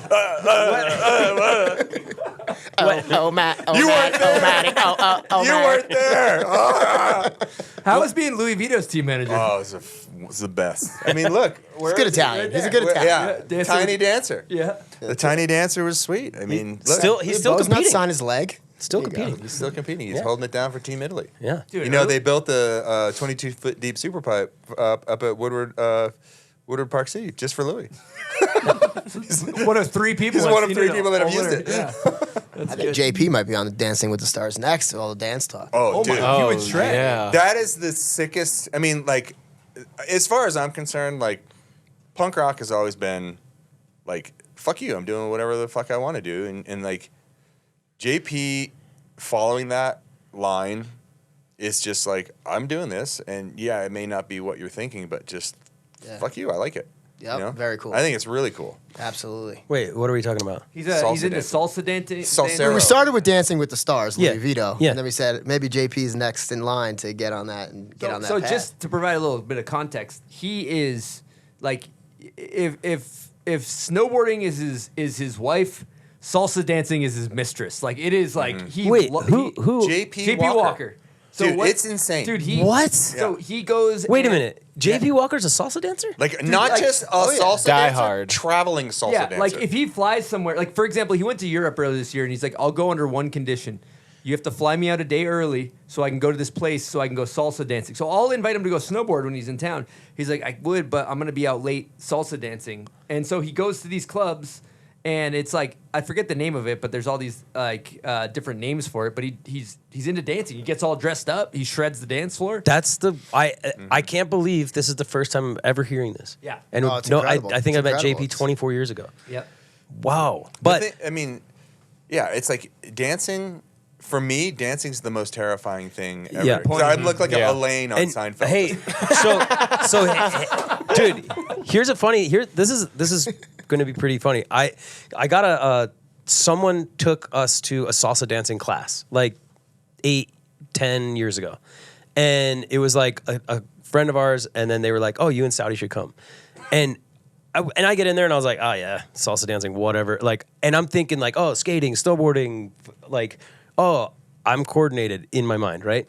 It was the most complicated like I look like my shoe like laces were tied. It is so it's a lot going fucking on. difficult. And then since then, like if we just every once in a while, like in LA, we'll go out and just to a party or like some club, and there might be like salsa dancing, and I'm just like, that's the most impressive shit I've ever seen. It's like seeing somebody do like a nollie tray flip, and you're like, yeah. So, anyways, well, respect. I think that's the coolest part too, is when you can just drop and do it. Oh, like, that's when you crazy. Can just, Yeah, there's nothing that like just scrape away all the sports that we love to do, and if you're just in a social setting and you're the dude that fucking shreds a You're dance killing floor, it. you Yeah. are killing it. Yeah, yeah. You're So 100% he killing told this story on the show that he was flying to Europe, I think, and I don't know where he was flying, but he was It was flying Munich, somewhere. Munich. Yeah, he's flying to Munich, and he basically saw this girl walking by, and she looked like she recognized him, and then they ended up talking, and they're like, "Oh, we danced salsa a few nights ago, or whatever." And then, so he's like, you know what? I'm gonna go to the back of the plane later. He brings 2 wireless sets of headphones and cues it up to the same song. So she's got a pair of headphones, he's got a pair of headphones. So they're both listening to the same song simultaneously. And they went to the little corral in the back of the plane, and they did a mile-high salsa dance. I mean, it doesn't get more G than that. That's about as G as Whoa. you can get. That's crazy. And he's As opposed to what you're used to with your mile high salsa. It's like, open the door. I gotta get in there. Come on, you've been in there for 10 minutes. Oh my god. Oh my god. all right. We got some topics. The Rider of the Year's got announced. So, Oh, we're still doing this? yeah, we're gonna provide 1% Which platform? relevant. We got a couple platforms. Okay. Not a lot of relevant information provided in this podcast, but it is fun. So Torment announced their roadies. There's the Torment roadies, and there's the Slush roadies, and they are not aligned. But the more the merrier. They're all valid. I think they're all valid picks. So Torment selected Parker Zoom and Mia Brooks. So congrats to them for getting roadie. Congrats. And Slush had Zoe and Jed. So those are our 2024 roadies. It's official. There's 4 of them. And you guys got any thoughts on that?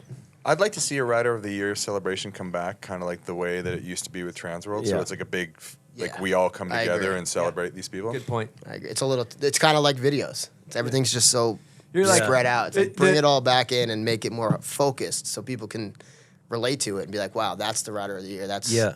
The celebration is like a video of somebody just clicking Instagram and being Yeah. like in their room by themselves. Oh, Oh, cool. I'm Rider of the Year. Nah, it is. I mean, I'm that's, secretly that's down like with that the honor, celebration. though. Like, Just hiding. it's you're Rider of the Year. It's the honorable. That's about as honorable as it gets. Yeah, and it's like if you have that, like we used to get the glass trophy things Yeah. from Yep. Transworld. Yeah. It's rad to have that. I mean, 'cause that was it's- like our Oscars. Yeah. Yes. You know? Yeah, And that was I like think a that needs to come really back, 100%. Yeah. It was like a pretty special thing. Because Everybody again, gets to celebrate after. yeah, it's a big party, and it when they did it, it was legit. Like everybody got a lot of people would get dressed up, and you had your like your speech that you had to give. Like that was really. Doesn't the WSL still kind of do that? Like they still have like their Surfer awards. pole. Yeah. it's the surfer Yeah. pole. I think that's legit. well, wait, do they still do that? Because that was Transworld too. Surfer pole? Yeah. No. Oh, no. that- This not- is a totally different. Oh, okay. But like with Mikey's thing that goes on in Denver that he did last year, I think that'd be a great time to do it. It doesn't coincide with when you would want a crown, but if there was a way to make that happen and everyone comes together for that, I think it would be freaking awesome. All right, let's talk about the Ikon Pass. Lock in the good times now with over 50 destinations worldwide. Join the Ikon Pass community of like-minded snowboarders by grabbing your pass before prices go up and savings end on April 18th. This is the last chance to claim spring's lowest prices, a savings of up to $200 on child passes, and a renewal discount of up to $100 on a $25.25 purchase. Bonus, for new pass holders, drop in on immediate buy now, ride now access at up to 16 destinations this spring. That's sweet spring dreams, sunshiny scenes, and you. From only $259 adult and as low as 0 down, 0% APR, grab your pass to good times now. All right, we're going to talk to you guys about some speakers. I'm a big fan of these speakers. We're talking Turtlebox, and they deliver the best sounding, most durable, portable speakers available. Let me tell you, you can put these things through the ringer. So the Turtlebox Gen 2 portable speaker is 100% waterproof while boasting best-in-class audio and up to 20 plus hours of playtime. You don't need to charge it. You can be slapping tunes for 20 hours. As a plus, you can pair multiple Turtlebox speakers together at the same time to enjoy a true AB surround sound experience. Simply put, the Turtlebox is an extremely fun product designed for days at the mountain, on the water, in the backyard, and everywhere in between. To learn more, check out turtleboxaudio.com and get yourself that Gen 2 portable speaker. It's a great product. Slap some tunes, have some good times with your friends. Yeah. Which Really cool. I remember, what's this? Is it Cecilia's in Breck? yeah. Yeah, that was the after. It was party. like you go there and it's like 100 blacked out snowboarders. It used to be Vegas. Oh Yeah, dude, Vegas that's- was like the yeah. crazy ones where Pete walked up on stage with a fucking tape recorder Yeah. and didn't even say, just Yeah. hello, like just schmiegled his way up there, and then I'm like saying, bring click. that shit back. Yeah. It's so Bring good. it back. Yeah. The personalities and like being able to, so you could, if you got into it, because it was always like so hard to get into those things. And if you were like the random kid that was there who got into Yeah. that, you got to like, Yeah. you were hobnobbing with these titans of the sport. It's really cool. Like when Eddie, you won the rail jam at the Hard Rock. Heck yeah. And that's in the Mountain Lab video. And I remember I was an 18-year-old kid standing on the sideline watching that and hobnobbing as you're describing. I'm like, oh, there's Eddie Wall. Oh my God, this is so cool. You were at that though. Yeah, I was at Oh, that. I that's was like, sick. I was freaking because it was SIA, right? Yeah. It was Yeah. a trade show. Yep. Yeah. Yeah, I was probably handing out sponsor me tapes and just. That's Bring back the sponsor me tape. Yeah. Yeah. That was like a pretty incredible time because everybody's in Vegas, obviously just sending it, partying, and then you have this rail jam out in the middle of a parking lot. They had hot tubs and they had like strippers in the hot tubs and shit. It was like pretty next level. And when we won, we won 3 nights in the presidential suite that has a bowling alley at the Hard Rock. We won $300 in chips to gamble. Don't bring a black light in that suite. Yes, you also get a black light. They're like, have fun with this. Enter at your own risk. Yeah, I won a CR250 dirt bike. What? Jesus. Yeah. And then we won something And else. that's not all. Yeah, it was like It keeps going. yeah. Oh, and then we got the coolest thing, a glass box in the Hard Rock. So it was like the Beatles, Britney Spears, Eddie Wall, with all my shit in it. That's Yeah, so yeah. sick. It was funny too because it was like right by the men's room. It's like down some random hallway. They're like, Well, that's where the most people are going to see it because they're fucking waiting to some big ass lining on the men's room. there we go. Yeah. Oh, look, Eddie Wall. It's actually prestigious. It's a very Yeah. prestigious. Nah, bring snowboarding back to back to that point because that was. Yeah, no, those were. The trade shows were really cool back in the day, and it was like, I mean, I don't know how much business was actually conducted at those things. I but- didn't even know they were for like business. Like I thought they were just parties. Like I thought everyone came and they're like, this is our new shit. Let's get drunk. I'm dead serious. And until like a few years ago, I'm at a trade show and I'm like, oh wait, like this is all around like people buying the product. I'm like, oh, this is interesting. Yeah. Like I at 25, you're just like, let's get wasted. Isn't there like a Red Bull party tonight? And like, It's a great time to do it. I mean, January, you got all the video parts that came out in the fall. You can kind of get a read on everybody. They're riding. And you see BombHole them, could you see easily swoop in on this thing. You got JBHYD on the mic. How you doing? them. I mean, come on. The winner is me. Get out of here. You're done. Everybody clear out. I'm the winner. You guys are all losers. You're out.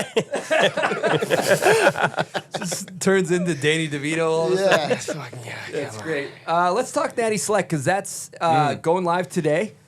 We've been watching snippets because it literally started as we were basically starting the show. I do know the results. Todd, you lived. We're going to talk about the lived it. final. Yeah. You lived it. Let's get some. Can we get some analysis, Todd? Give us some analysis. I think it was okay. So obviously, day one was more of a Revelstoke based. They moved on day two. They had to go day two like back to back.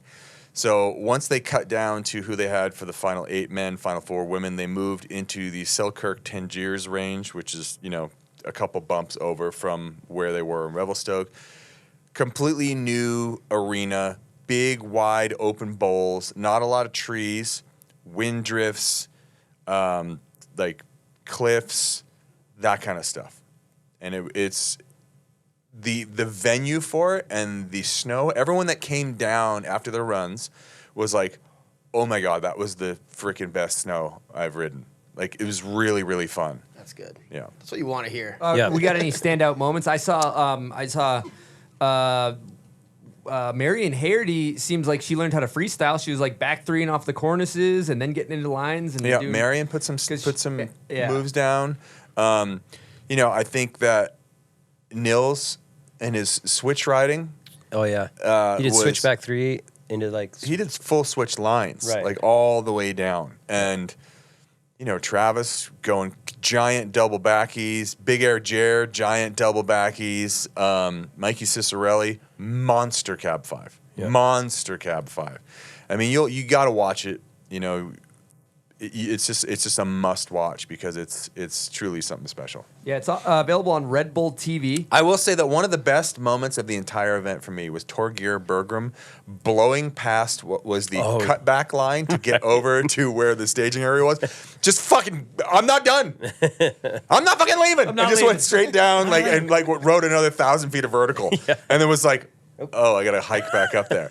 Dude, I saw, who was it? Haley Langs did, I can't remember if it was a back 5 or something, landed into Yeah. such a violent tomahawk, Knees. and her nose was like gushing blood. Yeah, she kneed herself in the face Rowdy. pretty good. And it was riding good just because I only kind of caught the beginning. Torstein started really Oh, well. yeah. Oh yeah, He looked. He did that locked butter in. right. Yeah. I'm seeing a lot of people knee themselves in the face. I think maybe we got to bring back the full cage. Yeah. You know, okay. the NHL style helmet with it's like you're gonna or go out Rock. there. Yeah, the full cage. But only if you can cover that with a NHL beanie. helmet. Yes. If there's some way Well, to the cover hockey helmets are smaller, so you can get a beanie right over there. You got the cage on. Yeah.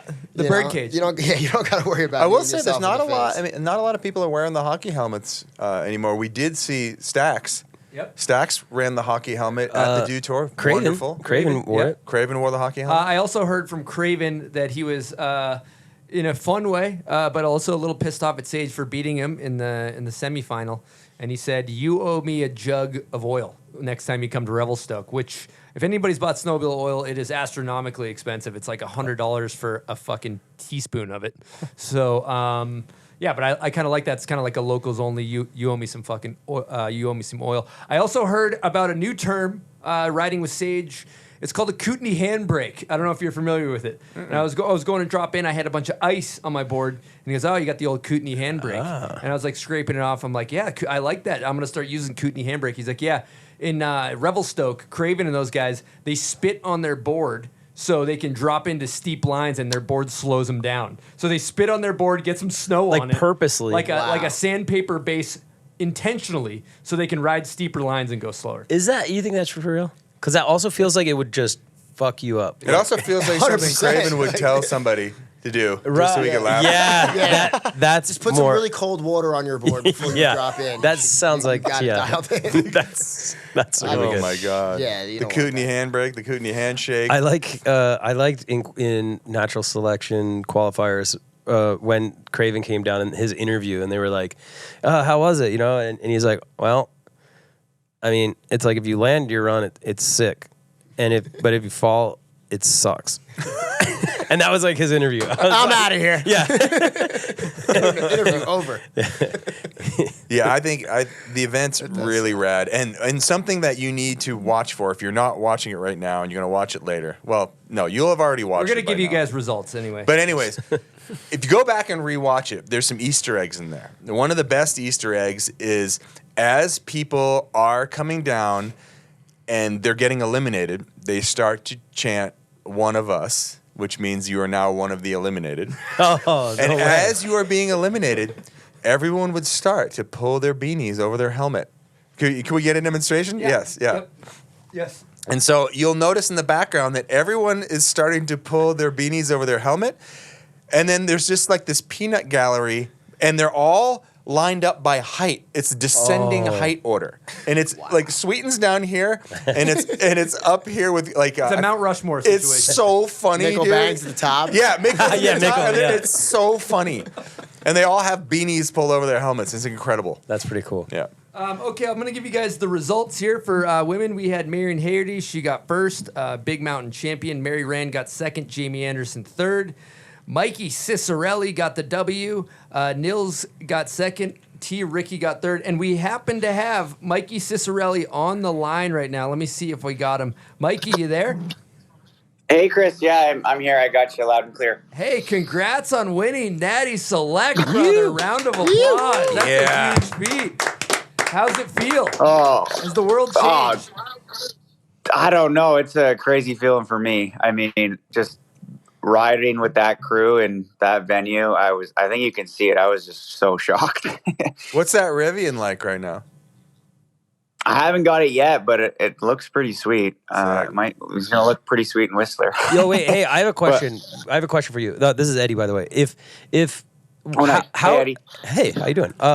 How is it to win, but then like you can't celebrate or tell anybody for a week or two, or I don't know how long it was, about 2 weeks or something. Like how was that? Because that seems like it'd be a little bit of a mental mindfuck because you're like, oh my god, I just won the god, like this is the biggest thing ever, and you're like, shit, I can't tell anybody.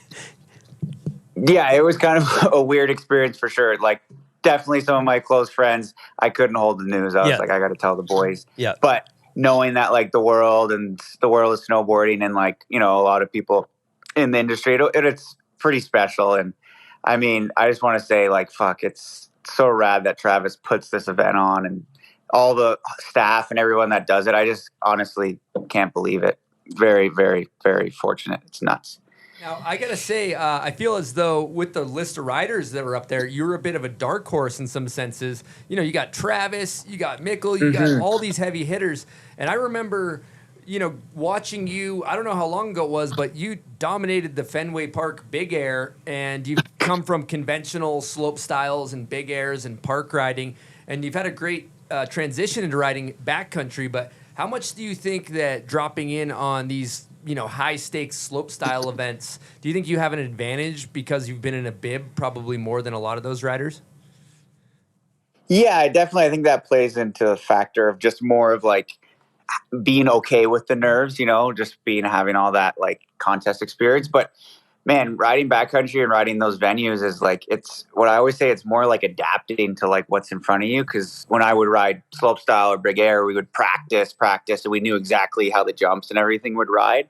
So out there, it's way more like you're just kind of like reacting to what's happening in front of you, which I think is really fun. I think the nerves, definitely I have that advantage, but still like feels trippy when you're like, you're just unsure of how these hits are going to ride.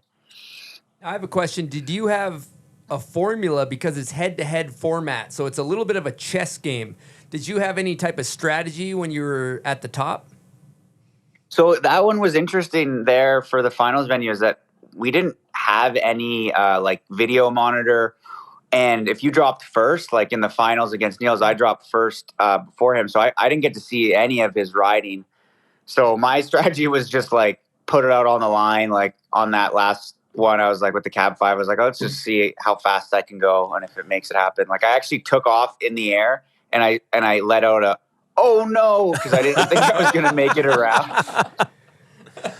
And like put it to my feet. So I think even like Russell Try, one of my good buddies, was filming up at the top, and he thought I ate shit because like he could hear it echo when I took off. It was a full Hail Mary, but I think the whole day it kind of I think maybe helped me because I wasn't so worried about what other people were doing. I was just more of like, I'm just gonna ride the way I'd like to ride, and let's see where it takes me. You know what I mean? Sick. Love that. Any other, that's probably a very monumental day for you, winning the Natty Select out there in Revelstoke. Do you have any other standout moments or funny things that happened throughout the day or things that come up when you think about that day? Yeah, I mean, fuck. I think one of the funny ones. I always eat cured meat, love it so much, and I try to hand Travis. Hey, now you got my attention. How you doing? Joey B, how you doing? How you doing? Now you got my attention. We got Joey B, how you doing? In studio, Eddie Wall, Todd Richards, Silk D, and myself. Okay. So go on, please. Amazing. Okay, yeah, we got some Italian blood in there. Okay. Yeah, basically, I like Russell Try. I didn't eat anything all day because I was so nervous. And Russ was so rad. He brought me like these 2 sticks of cacciatore that are actually, he didn't even know, but they're from my hometown. And I think me just eating that throughout the day was definitely, for some reason, it helped me. Now, the salted meats always gives you the energy you really need. But that actually, I was really going to actually ask you what you're actually putting down on contest day. But yeah, some nice cacciatore hot. And it's funny, I tried to hand Travis, like I was just eating it like a full sausage, and I was like, hey Travis, you want a bite? He looked at me, he's like, no. And this was like in between runs. No, fueled by the hunger. That's awesome. Yeah, Ciccarelli's an Italian name. I wanted to ask, just to clear it up for the New Yorkers out there, Ciccarelli's Italian. Yeah, full Italian. Yeah, my dad's side's all from like my grandparents are from Italy. 100%. Well, respect. Congratulations. Any relatives? Thank you. I appreciate it. Any relatives in the mafia, Mikey, or? Not that I know of. You need me to send a guy over to T. Ricky's house, or what do we got to do? Some cement sneaks. We'll send him a box of cacciatore if we have to. We'll make him eat it. Well, if you need any help laundering that contest money, Joey B's got a guy for you. I got a Rivian guy too. He buys Rivian scrap. I buy Rivian scrap, top dollar. So just let me know. You come to Brooklyn, we'll take care of it. I got a question. Are we gonna see the dude? I'm guessing you got a Turby because the crew you run with. Are we gonna see the dude in the back of the Rivian? Dude, the turbo could fit because I got the 54. I was thinking about it. I actually saw someone in Whistler's running one. Quite the rig. I love the contradiction of I'm eco-friendly with I'm eco-decimating. Like just in the back of it. It's so great.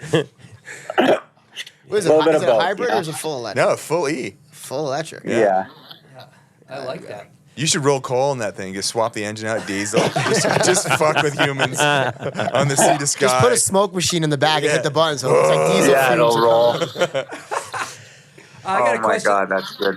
A lot of banter about the Polaris Ski-Doo battles happening here on the internet. diehard Polaris, diehard Doo.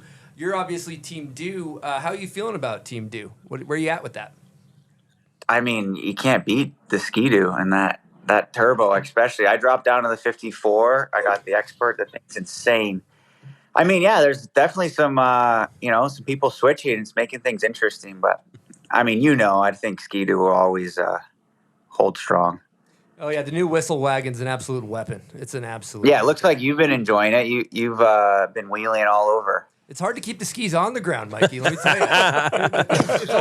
I'll say there's almost too much power. And when I get on those Polarises, it's like it's riding like an 03 Summit. You got to let the snail breathe a little bit, yeah? Let the snail breathe.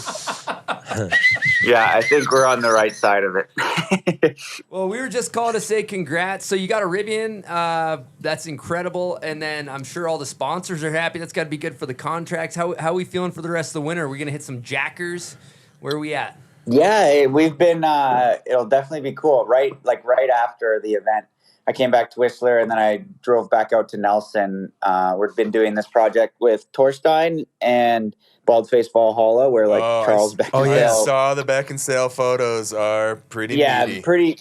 pretty insane. Like full wedges in the backcountry that Charles built. So. Yeah, we just wrapped up that shoot 3 days ago, so it'll be fun. I'm stoked for that to release. Torstein's such a freaking god on a snowboard, so anytime I get to ride with him, it's sick. We got Kokard in there, and Mons Roislin and Brendan Davis, so it's definitely a sick crew. Right. Hey, yeah. Is it just me, or has Torstein kind of just clicked into a whole nother level? Like, he seems like he's just tapped in right now. Dude, he's definitely got some pretty good practices. I even hanging out with this winter with him, he meditates, every morning, and I kind of started to try to do that.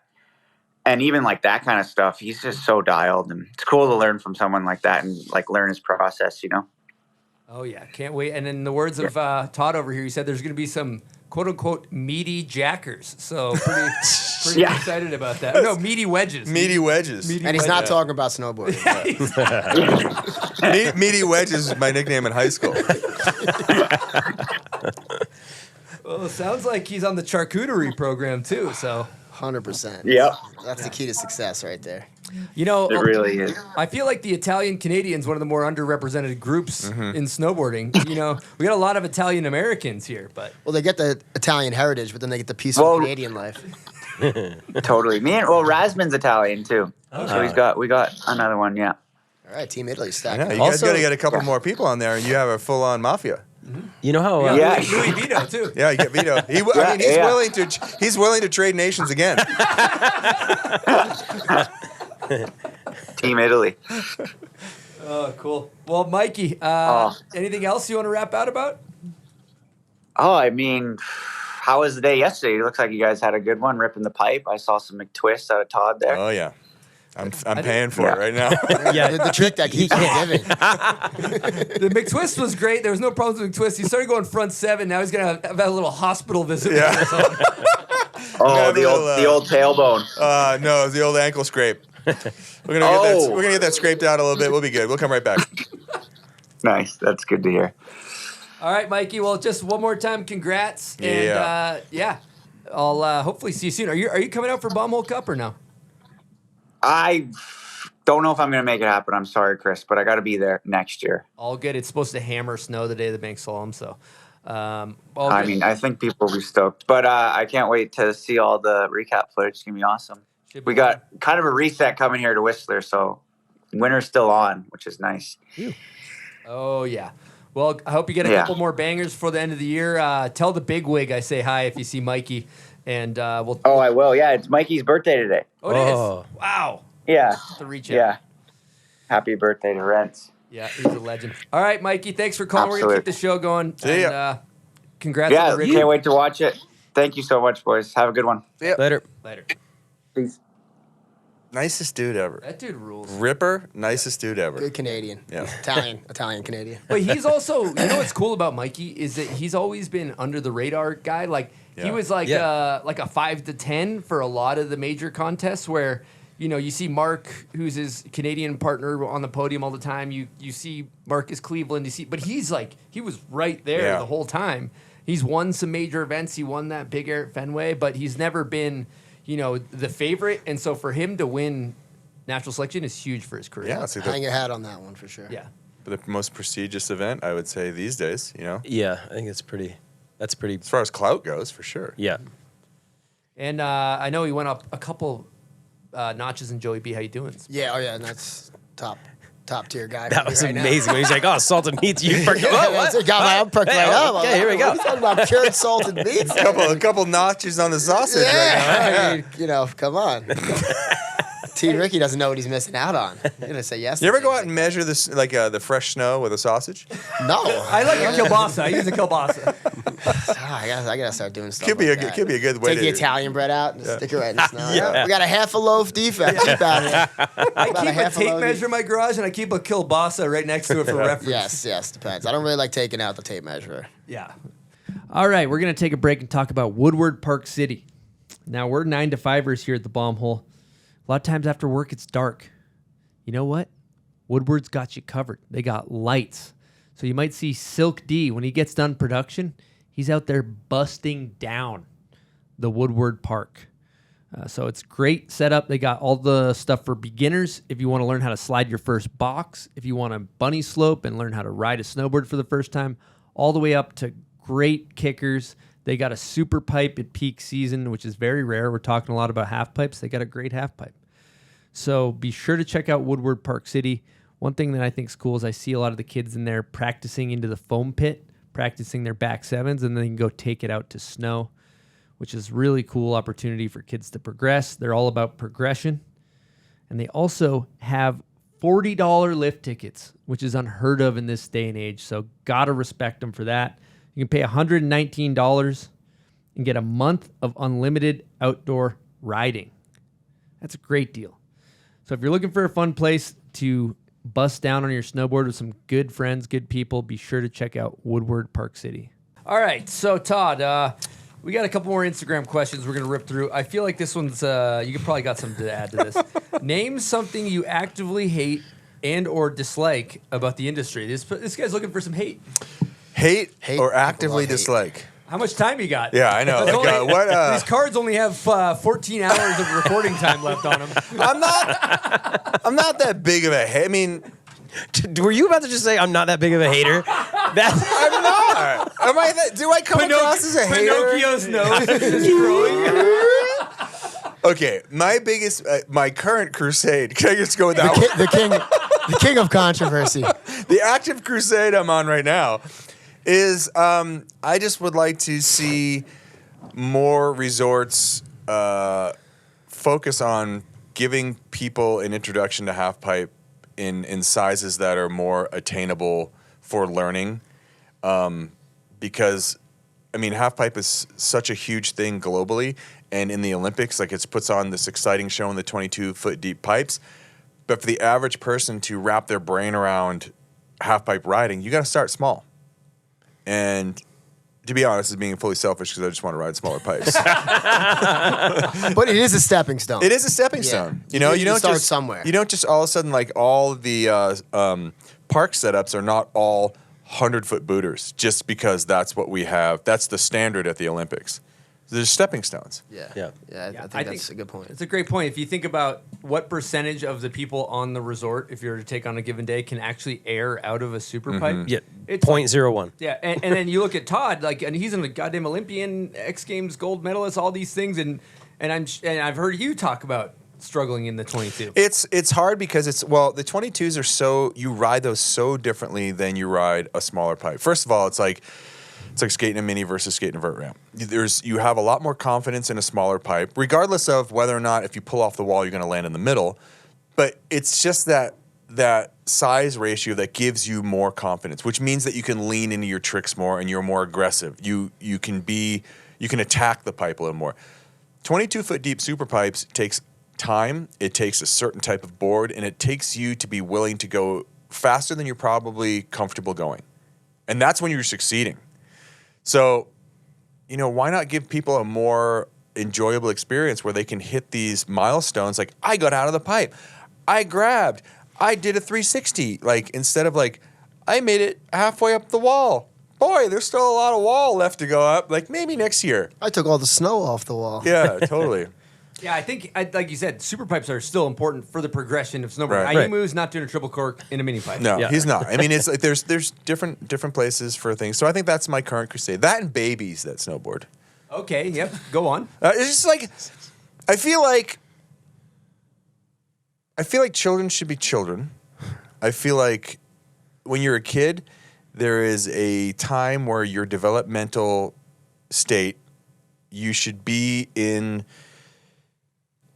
the butterflies and unicorn state, where there is no structured anything. You're living in the child's mind, and that child's mind doesn't have goals. And I don't know. I just seen like there's a trend in snowboarding and in surfing and in skateboarding where like maybe there's a lot of parents that are kind of living through their kids, but it's scaling younger and younger and younger to the point where I'm not even sure if these children are conscious of what they're doing.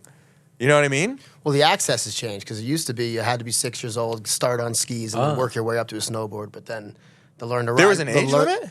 Yeah, you used to have to be 6 years No old way. to start snowboarding. Yeah, from 3 to 6, you had to learn how to ski because there wasn't anything for the kids to use. There was no Then snowboards. The Burton Learn to Ride program came out, and then they came up with these single strap bindings that are like 2 straps, but it goes to 1, and then the pull string on the front of the board. So you could be 16 months, strap your kid in as long as they can stand up. Yeah, the cesarean you can pull them, shred, you can pull shred them around program. the hill. Yeah. You come out and you're on the board. Congratulations, you're Yeah. a snowboarder. You don't even have to pick. Yeah. Same thing. Hey, we got to cut this crusade for a second. Stevens! There's an anomaly in the lobby. Stevens! Stevens! Hey, will you open the door for him because it's locked? Steven! Wait, if it opens too much, he can't hear us. This is a soundproof room, Chris. Yeah, it's true. I'm surprised you didn't know We had that. this big budget we had to spend Alan! on soundproofing. Alan! I didn't know there was enough room for a goat in here. All right, ladies and gentlemen, we've done a bit of a swap out here in the booth. I have been tasked with hosting the rest of this, and Scotty Stevens has just dropped in. Welcome, Scotty. Wow, welcome. Hey, Hey. Where'd you come from? Why? Oregon. Yeah, I came down for Chris's event. So The BombHole Cup. yeah. Because I mean, the Homesick was amazing, but You're looking for some more competition? I just like heard it was gonna snow this weekend, and I was like, come on, give us a break here. Let's just. Well, and since we're on Homesick, let's talk about the what's that, dark slide, or what was that called? Oh yeah, we were on the way out, and I was with all these people that I grew up snowboarding with and skateboarding with, and I just thought it would be so funny if they all came with me to this rail that I've looked at for years and caveman did. I've only seen that rail in one other video. It's, Yeah, the White album. Oh, it's in there. Yeah, Sean White hit that rail. He didn't caveman that shit, though. No. Yeah, He's eached it. I was getting my Frankie Hill on. Yeah. Yeah. But it looks like you just came to Homesick, you dropped a banger clip, and then Yeah, well, I had fun racing the gates that day, and then I saw Todd and Lane, and Yeah, we had a little bit of a mini pipe yeah, sesh. I mean, man, I thought that pipe was going to be really fun the next day. Like, only the best of the best snowboarders really rose to the occasion. all the way Right. to the right, all the way to the right. I feel like Lego was riding really good, and Blum, he's always on point. And, I just got to know, got to be familiar with that name, Connor Kavanaugh. He was dude, ripping. he's yeah. ripping. That's good. And I came down, and you guys were all on the mic, and It was not easy to ride. yeah, it was like kind of like if it's like kind of unfortunate. impossible. It was it was like unfortunate that I'm like this nowadays, but like it wasn't ideally what I had set up in my head. So I took a run, and I was a little nervous because these guys were doing their thing, announcing and stuff. And Oh, really? I kind of Todd was on a cancel quest. no. It wasn't. Personal cancer quest. I was like, oh boy. We've been talking a variety of subjects. I'd like to have you lean in on this one. The most recent subject we're talking about is babies snowboarding. Yeah, I saw that Sibo Walker clip today. He has where a baby that's snowboarding? Well, he was like skating with a fake Oh, baby. with a and, baby. like kind of Austin. No, I'm talking Powers about style. actual babies. Yeah, I mean, I didn't push that hard. When I grew up, it was like a little after you guys, you know? Yeah.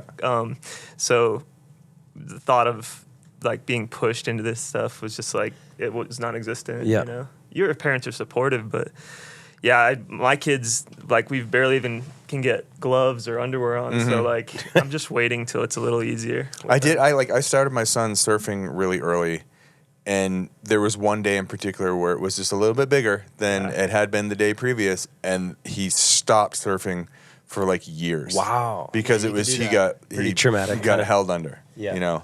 Yeah, I actually got caught. So in an you're undertow, one of too. those parents, Todd. Yeah, I was one of those. That's why I hate them now. But kid I don't hate the surfing, fan, I just hate the but kids. a kid Right. surfing looks different. Like a little kid going down the face of a wave is like kind of sick looking. It You're is like, sick. Holy Yeah. shit! Look at this kid. And they you can know? get barreled in like 3 foot waves, which is pretty dope yeah, too. yeah. Which is it's cool. Maybe I'm just but, jealous. It might be just jealous. Maybe. Yeah. But your kids can surf. But I fully agree with you, though. I do think it's like a little like when a kid is like Like helmet and 2 legs. years old. Yeah, it's literally a helmet and 2 pairs of boots. You're kind of like, maybe they should like grow up a little bit more before.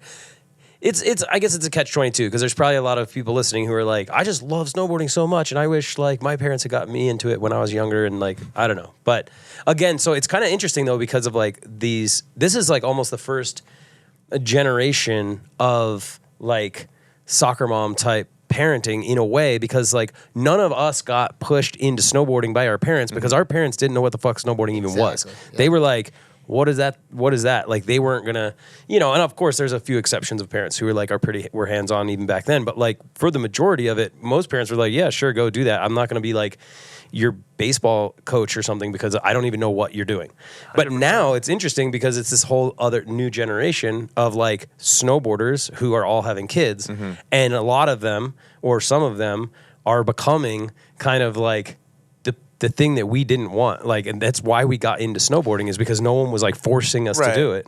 And now they're like, oh, like we're going to go ride every weekend. And you know what I mean? And again, there's two sides to look at it.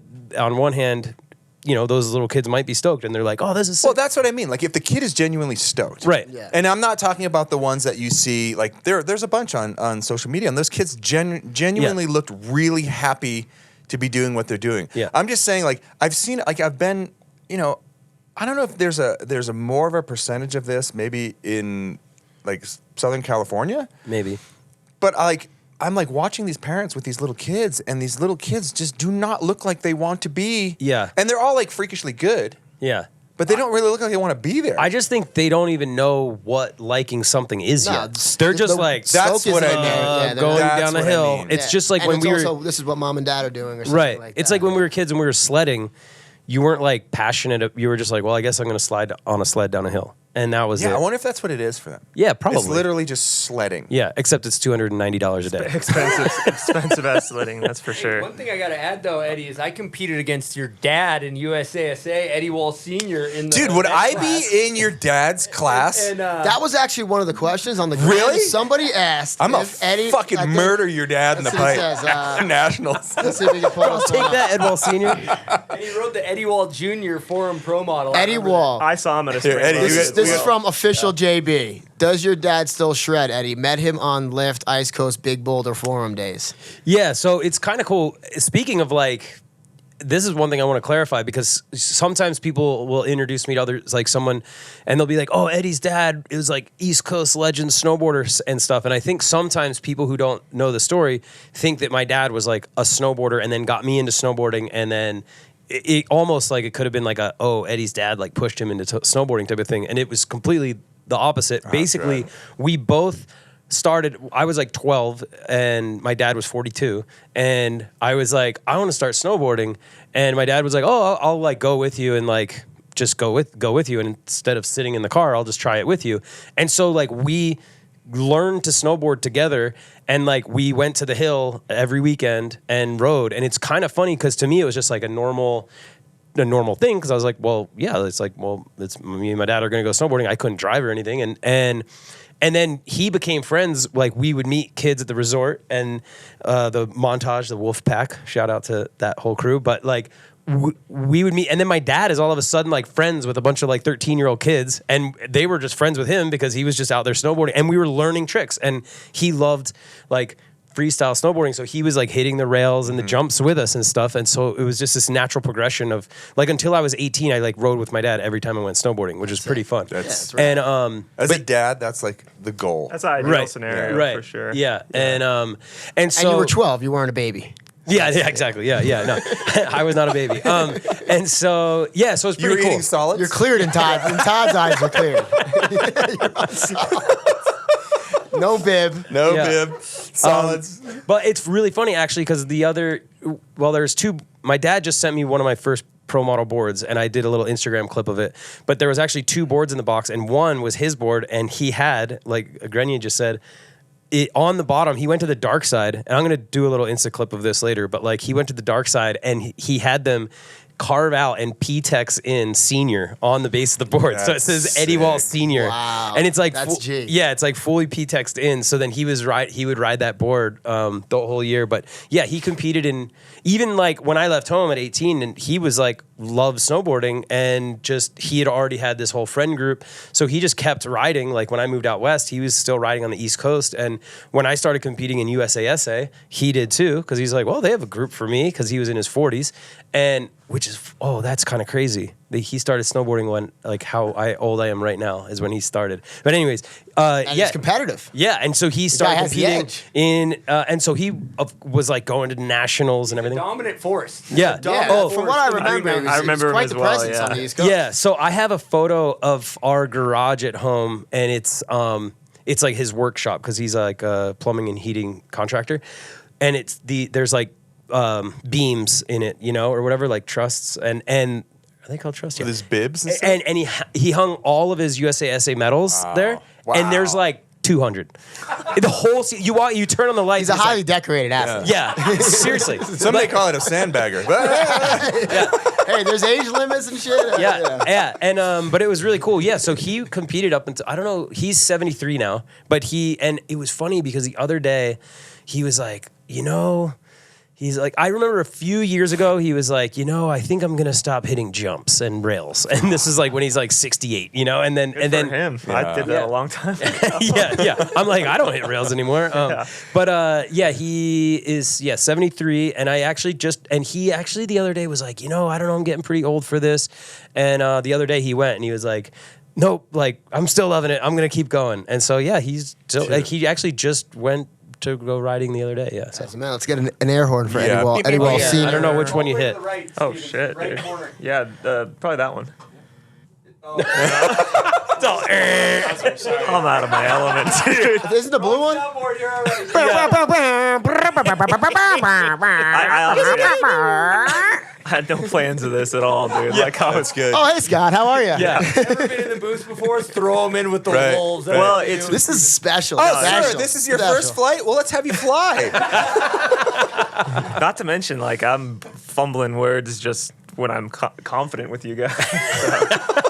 Hey, Stevens, I'd love you to talk about, you know, when you come out here, a lot of people are excited that it's a powder day. When Scott comes to Utah, all he wants is a bluebird, sunny park day. I'm I with- mean, I'm He wants to pesky- run Millie well, laps. we live. pesky powder. I'm like I'm Oregon now. Like it's been there for a while. So Wait, can you say that again?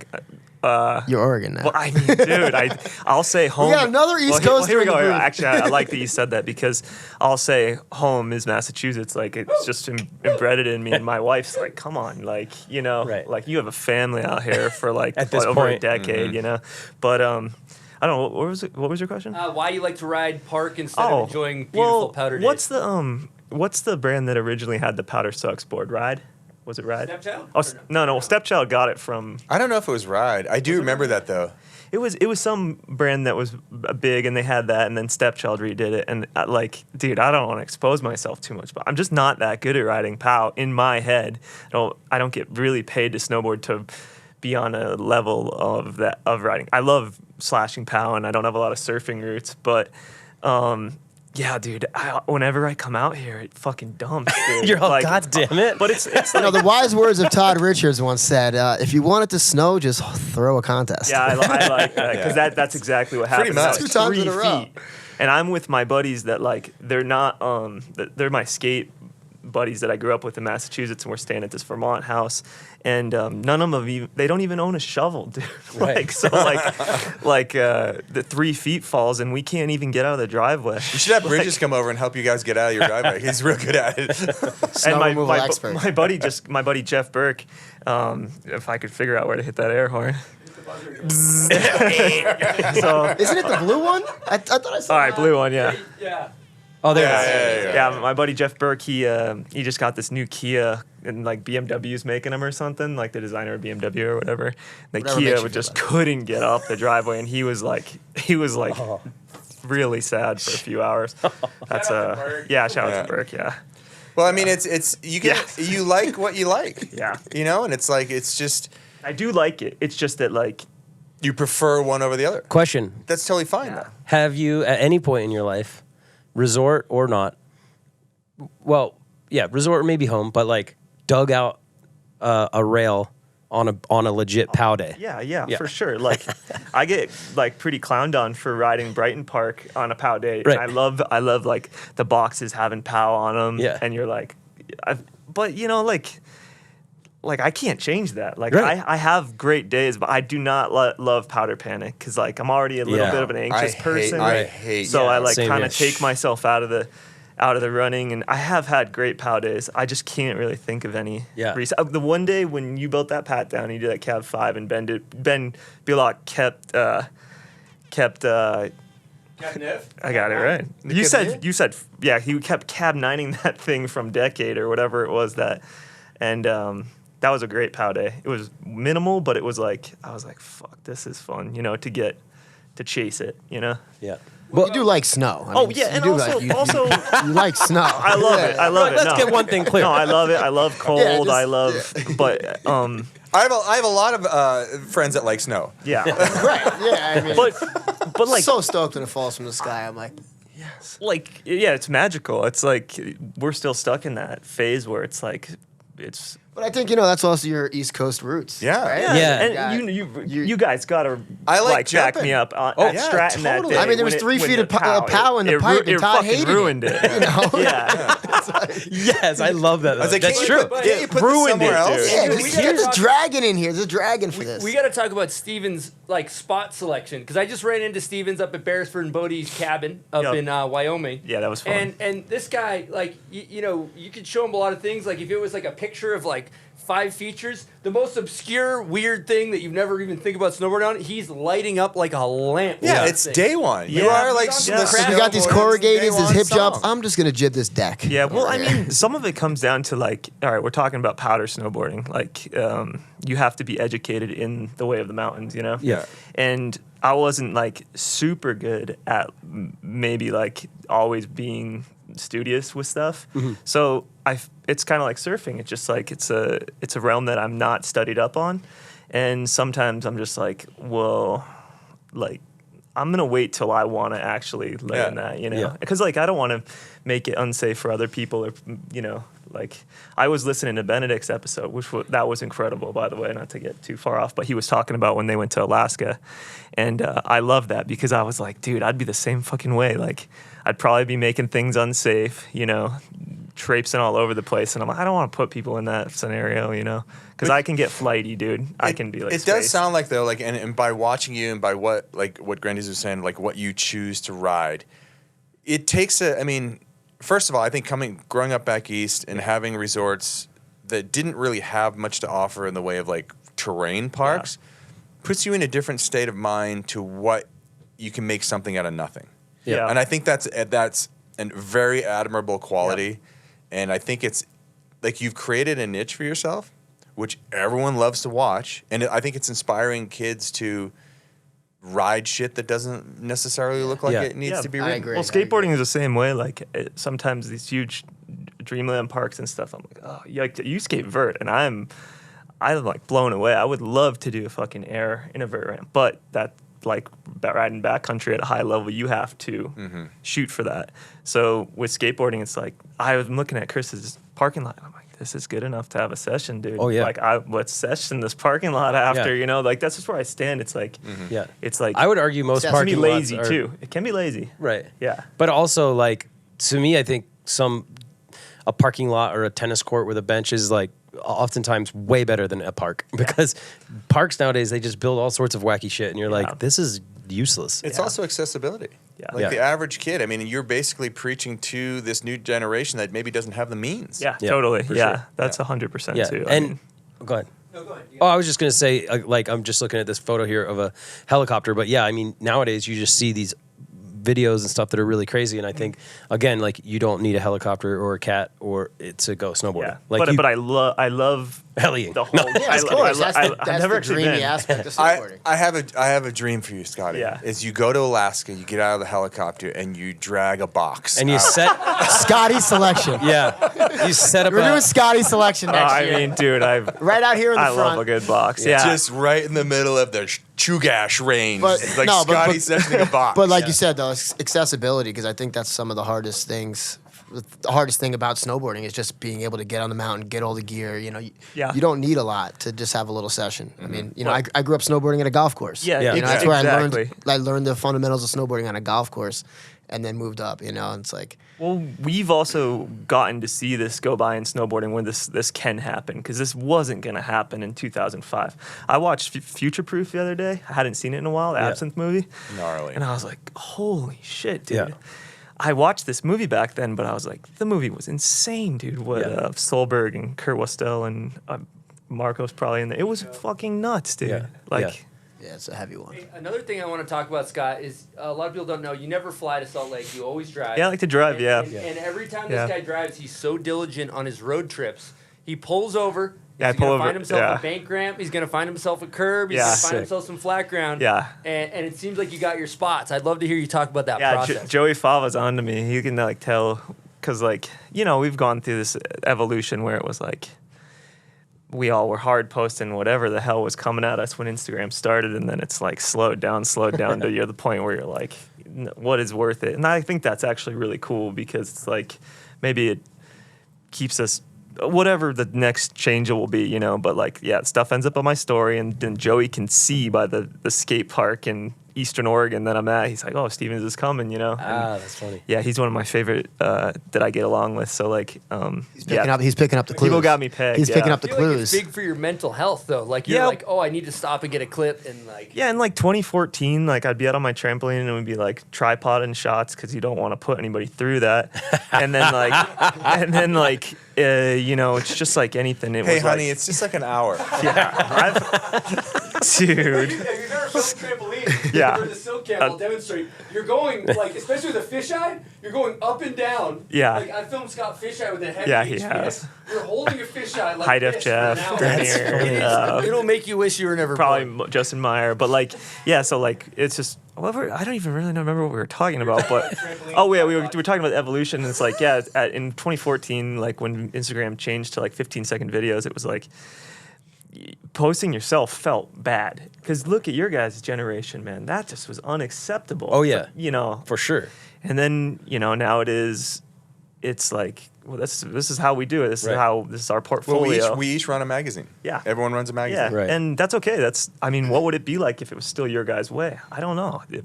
Fuck. Yeah. More mysterious, I think. Yeah. That'd be a I mean, little, it'd be- it'd be yeah. a little less. You're pretty mysterious, though, quiet, Scotty. you know? I do like the mystery about you. Yeah, I mean, it's just because, like I said, like that tripod comes out, I get a sweat, and it's like, I'm happy. Like, I'm happy. And we go back to that. And then, you know, when I want to turn up, like at that Homesick thing, I'm just like fucking so used to my camera being on a tripod that I'm like, I don't know, I get stage fright Yeah. like really easily. Yeah. Yeah. But it was cool to see you there. I would have liked to have, Yeah, it was good running into you. yeah. Cool. Yeah, that was a cool event. Gary, like, It's really cool, and I hope that we're gonna just the law of averages. Yeah. We're gonna get that day. Yeah. One of these years. I could feel it because I was watching you ride the pipe the day before, and I know, like, dude, I've watched your pipe stuff for so many years, but the way you were riding the pipe, and I told Beresford, I go, he doesn't miss grabs. Like, he's landing top grabs, perfect. Like, and that's like somewhat of a little bit of a lost art right now, is grabbing the board consistently. Awesome how you pictured it. Maybe It's just repetition. yeah. Yeah. It's just like, and like Grandy's always says, it's like fundamentals. Like I cut my teeth Yeah. with you always grabbed as soon as you left the lip, because I was just mimicking skateboarding. Yeah. You know. Yeah, it's cool because like Pipe riding right now, yeah, it's the variation of grabs isn't really there. yeah, but it's unbelievable what they do for sure. I have yes. no. There is My no hand doubt. only goes like 4 spots. There is no doubt. Yeah, but But it is cool to switch it up. I mean, Yeah. you know.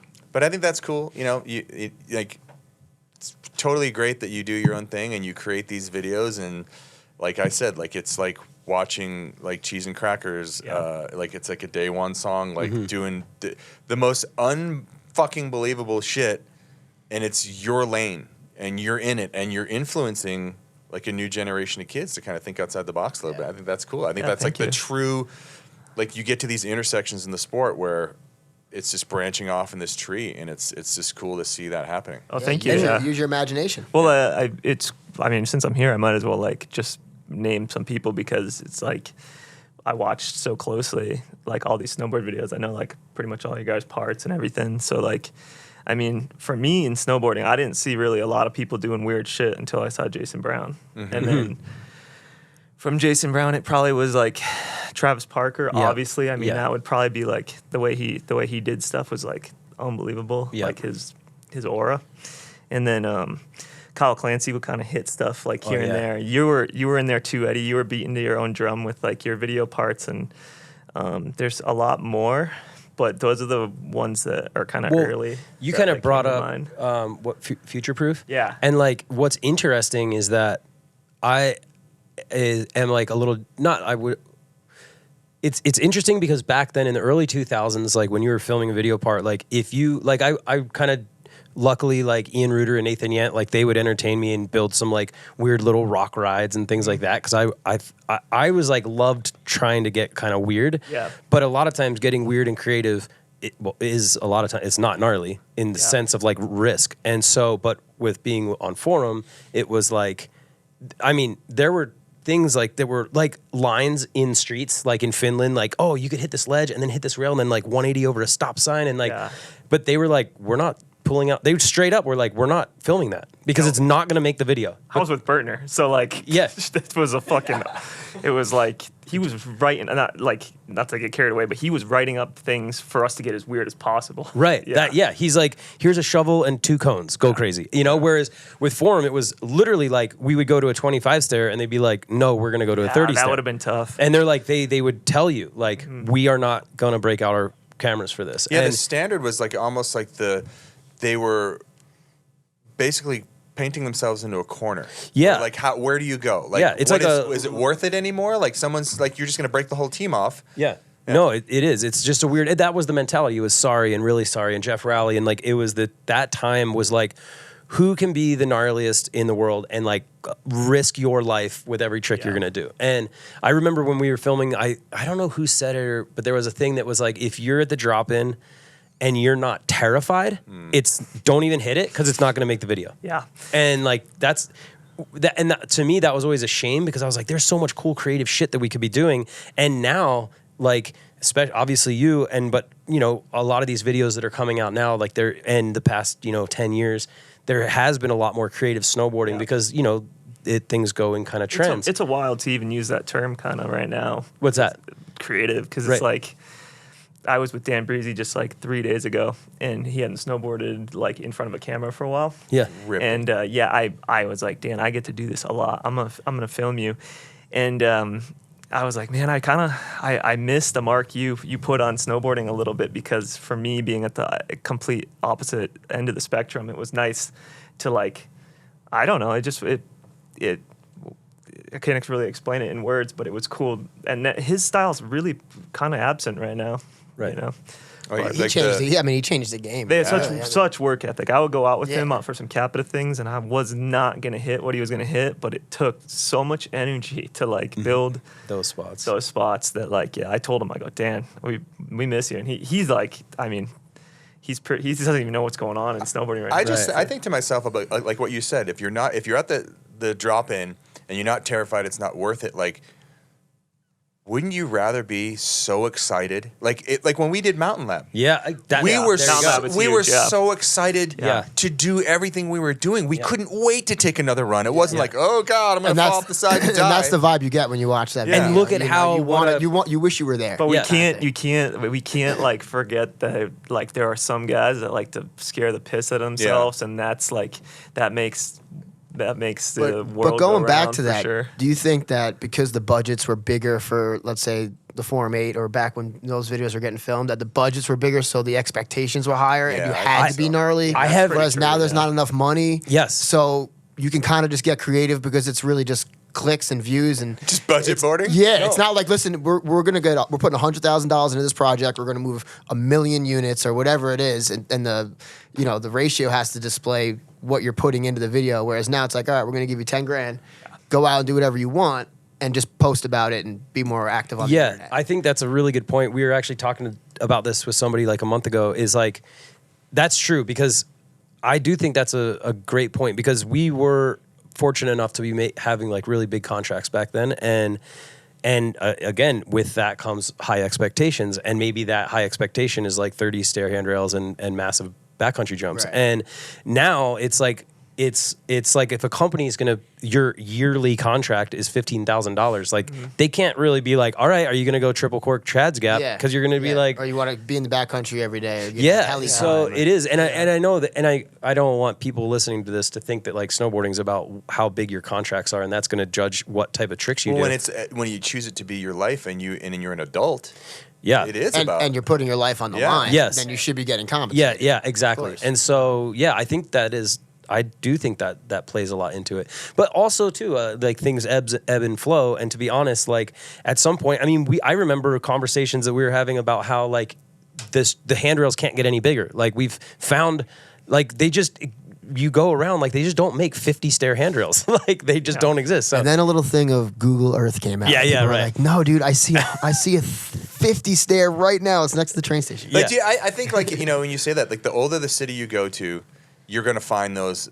Like the modern world has invented the switchback. It's like you don't need a gigantic handrail to go. Like it's dangerous. That was a liability. Yeah. That just comes to mind is that one co-card and SEMA hit. Do you guys remember? Oh that my one? gosh, yeah. Like those don't exist. Yeah, in it's the like planet, 90 stairs or something. Yeah.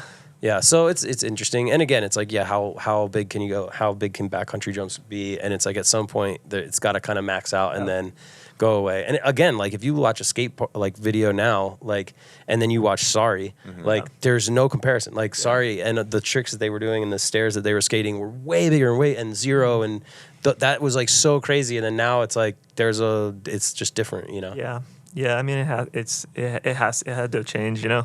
I think like coming up on the East Coast as well as you, and the way that we have to tweak our tricks off of smaller jumps, and like there's more emphasis on getting it right. Like if you're hitting bigger jumps, your tweak outs become slower because it's more like stability in the air. This isn't going to be a fully extended, frontside air or method or whatever, because you need to stay like locked. Yeah. So, and I kind of like that how like the tweak outs are coming back. Like there's people really boning airs and stuff again, and like putting that's what makes the trick look good. I think in so. my opinion, is the tweak and the grab. The flying and, meatball, like the mute spread butt cheek, fly through the air. I mean, like it's great for stability on like a double 10, Right. But like it just looks like ass.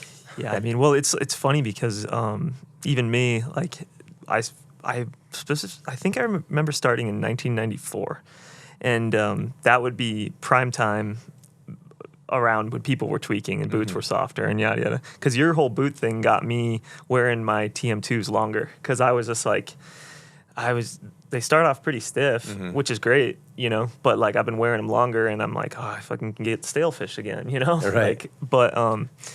So when I started around there, it's funny how it kind of tapered off into like a less around the knee, more in between, which still can look great, because I see some guys like prove me wrong all the time, and I'm like, oh, that was beautiful. You like watch a lot of Jamie Lynn stuff. He was, Devin Walsh. Naturally, Walsh, naturally wide style. And the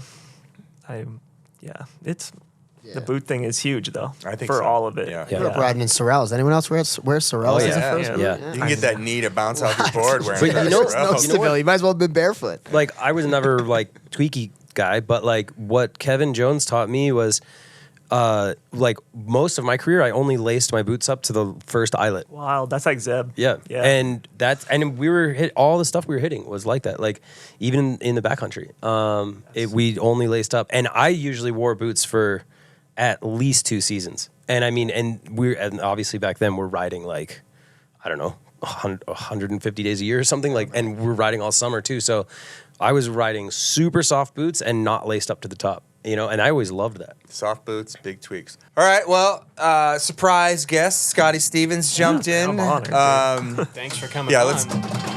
Thanks, dudes. Hell of a show, ladies and Hell of gentlemen. a show. Joey B. HD. Thanks for having me. Eddie Wall.